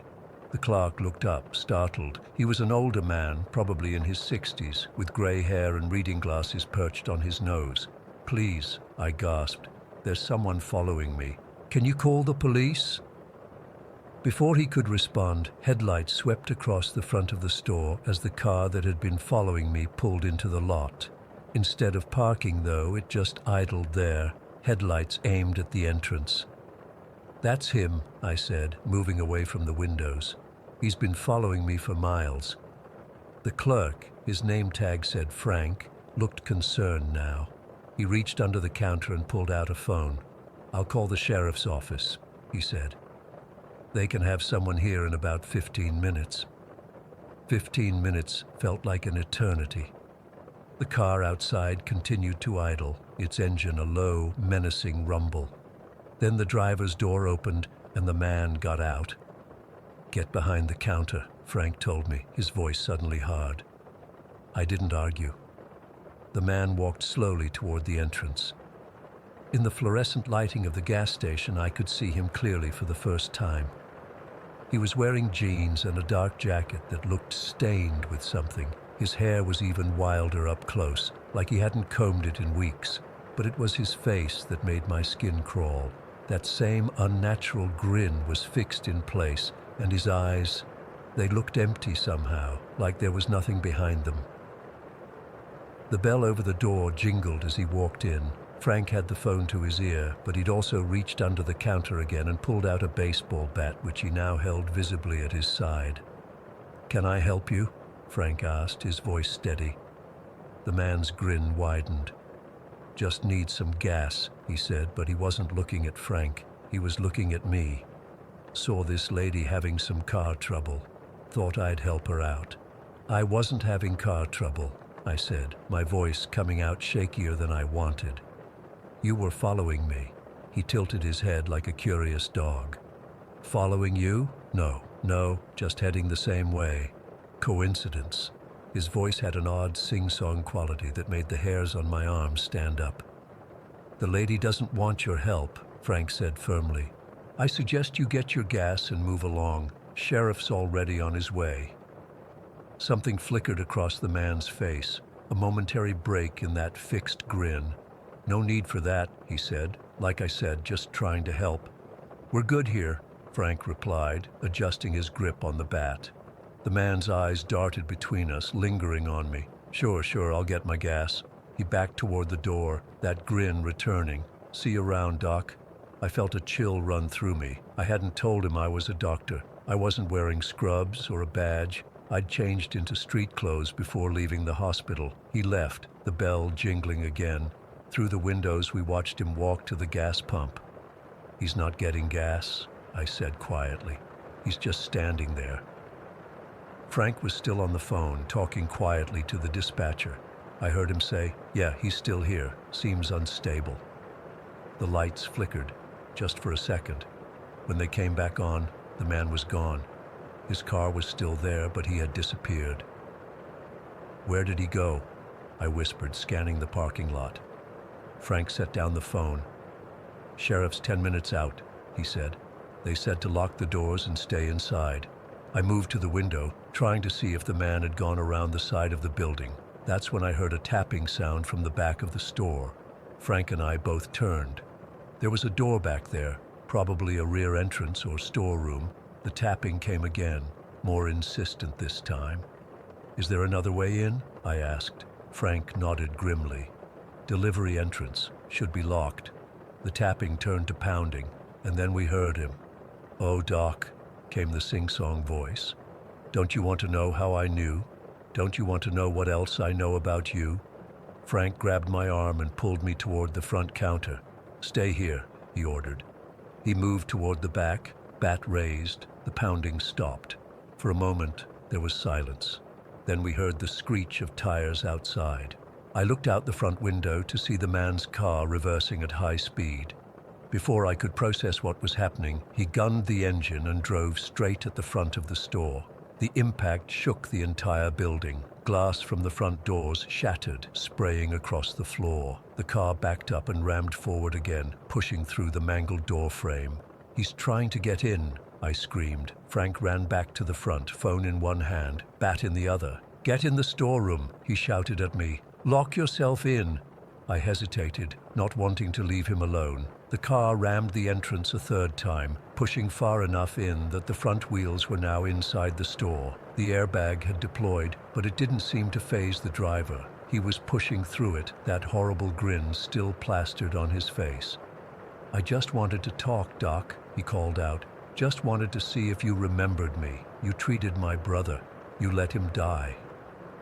I had no idea what he was talking about. I see dozens of patients every shift, and yes, some of them die despite our best efforts. But I couldn't place this man or his brother. Frank was shouting into the phone for the police to hurry. The man was halfway out of his car now, squeezing through the crushed doorway. "Your house is nice, Doc," he said conversationally.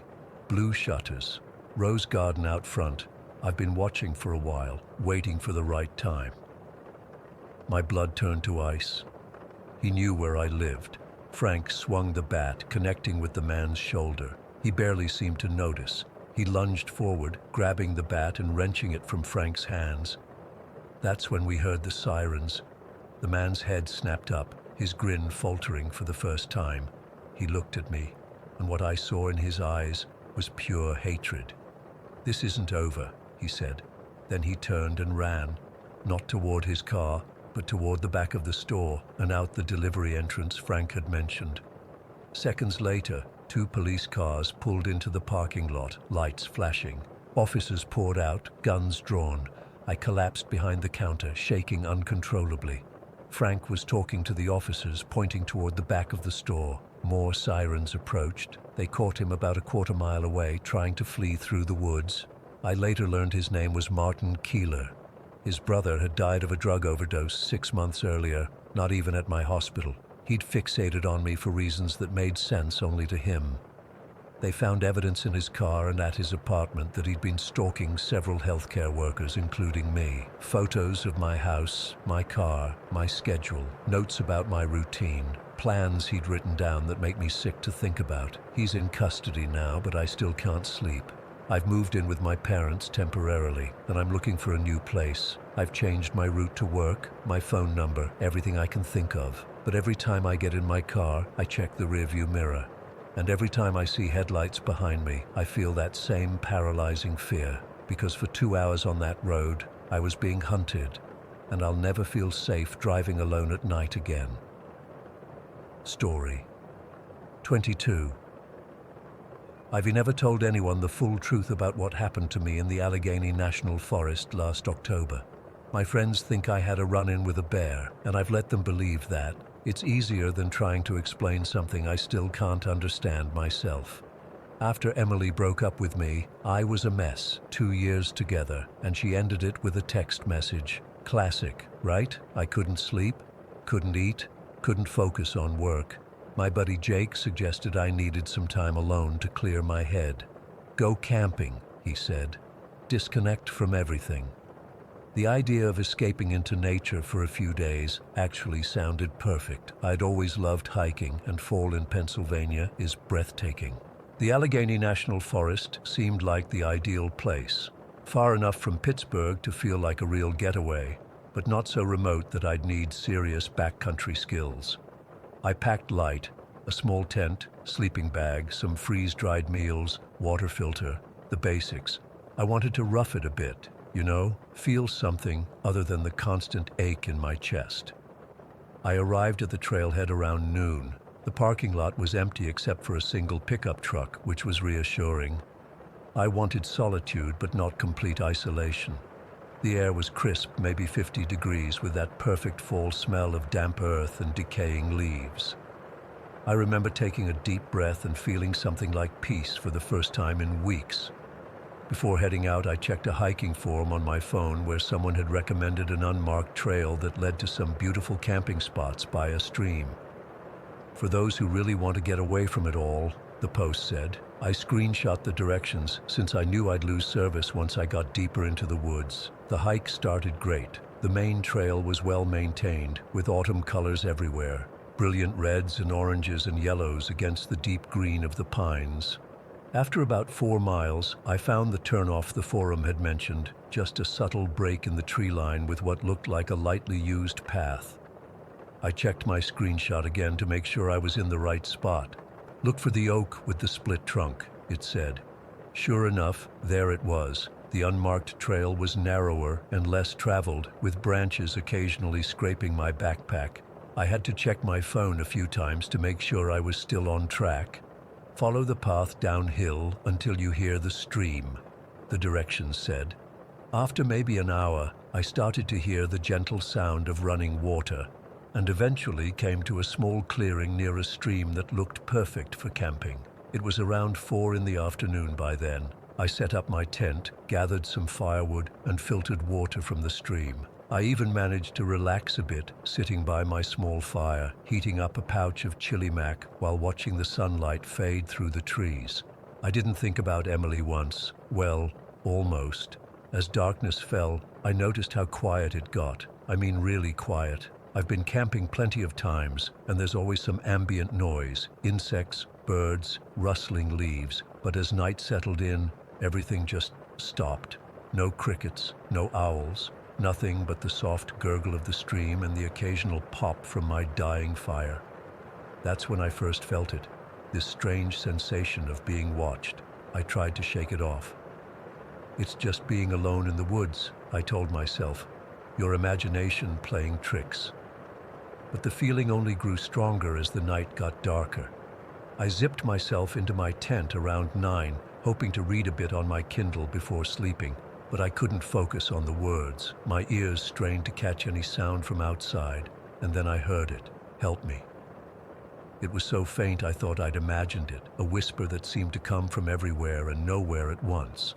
I froze, my whole body tense, listening. Help me. There it was again.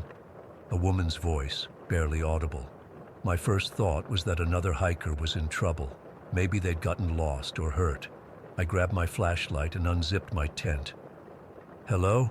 I called out, sweeping my light across the clearing. "Is someone there?" No response, just the same unsettling silence.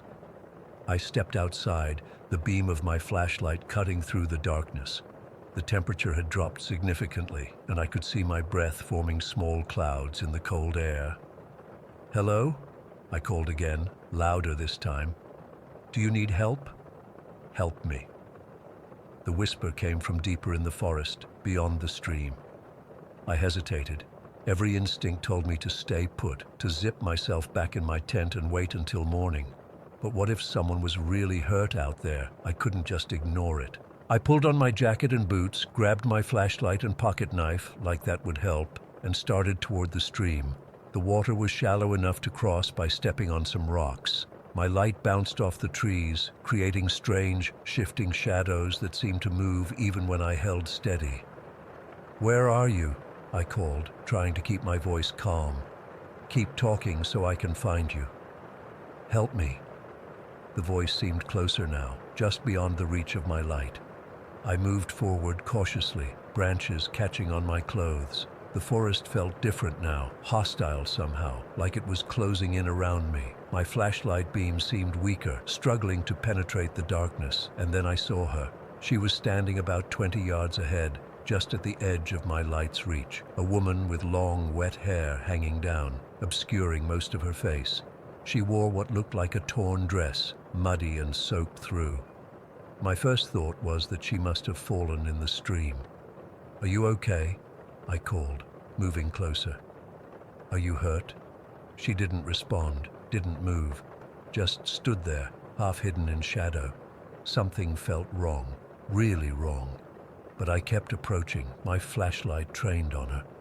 When I got about 10 feet away, she shifted slightly, and my light caught her fully. I'll never forget what I saw. Her legs bent at angles that weren't possible, like they'd been broken in multiple places and reset wrong. Her arms hung limply at her sides, but her fingers, God, her fingers were twitching, moving independently like insect legs. And her face, when she tilted her head up and her hair parted, there was nothing where her eyes should have been, just empty black pits that seemed to go on forever. I couldn't breathe, couldn't move. My body went cold with a terror I've never felt before or since.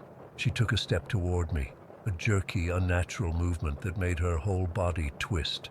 "Help me," she said again, but this time I could see her mouth didn't move. The voice was coming from everywhere around me. I ran.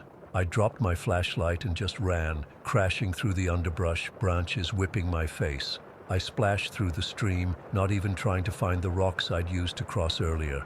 All I could think was that I needed to get back to my tent, grab my things, and get the hell out of there. When I stumbled back into my clearing, panting and soaked, what I saw made my heart stop. My tent was shredded, not knocked over or collapsed. Shredded, like something had torn through it with claws or knives. My sleeping bag was in pieces, my backpack emptied, contents scattered everywhere. It looked like a wild animal had rampaged through my campsite, except nothing was eaten or carried off, just destroyed. And then the whispers started again. Not just one voice now, but many coming from all around me. "Help me, help me, help me." A chorus of desperate pleas growing louder with each repetition. I spun around trying to locate their source, but they seemed to come from everywhere, from the trees, from the ground, from the air itself. And I saw them, shadowy figures at the edge of the clearing, dozens of them, all with the same hanging hair, the same wrong angles to their limbs, the same empty eyes. They were moving toward me, not walking but sort of gliding, leaving no footprints in the soft earth. I grabbed my car keys from the ground where they'd fallen from my scattered belongings and ran. I abandoned everything else, my phone, my wallet, my camping gear, all of it. I just ran, following the path back the way I'd come, guided only by the weak moonlight filtering through the trees. I kept hearing them behind me, their whispers growing more urgent, more angry. Branches seemed to reach out to grab me. Twice I fell, scraping my hands and knees, but I got up immediately and kept going. I've never run so fast or so far in my life. I don't know how long it took me to reach the main trail, but when I did, the whispers finally began to fade. By the time I staggered into the parking lot, they were gone. My car was the only one there now. The pickup truck I'd seen earlier was gone. I drove home in a daze, shaking so badly I could barely keep the car on the road.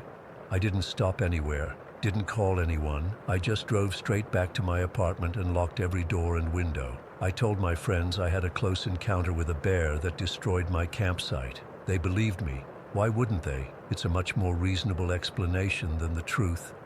But I know what I saw, and sometimes in the space between waking and sleeping, I still hear those whispers. Help me. And I see those empty black pits where eyes should be. I never went back to retrieve my things. I never went hiking again. I changed my phone number when I started getting calls with nothing but static and what sounded like distant whispers on the line. I moved to a new apartment in the city, as far from forests as I could get. I've tried researching the area, looking for stories of missing hikers or strange phenomena in the Allegheny National Forest. I found a few forum posts about people experiencing unusual silence in certain areas, but nothing like what I encountered. The trail I took doesn't appear on any official maps, and I can't find the forum post that recommended it anymore. The entire thread seems to have been deleted. Sometimes I wonder if whatever was out there lured me in somehow. If that forum post was meant specifically for me to find, if something was waiting for me, I still don't know what they wanted, why they were asking for help, or what would have happened if I'd stayed. I only know that something is in those woods, something that isn't natural, something that wears human shapes but isn't human at all. And sometimes when I close my eyes, I can still see them coming for me through the trees.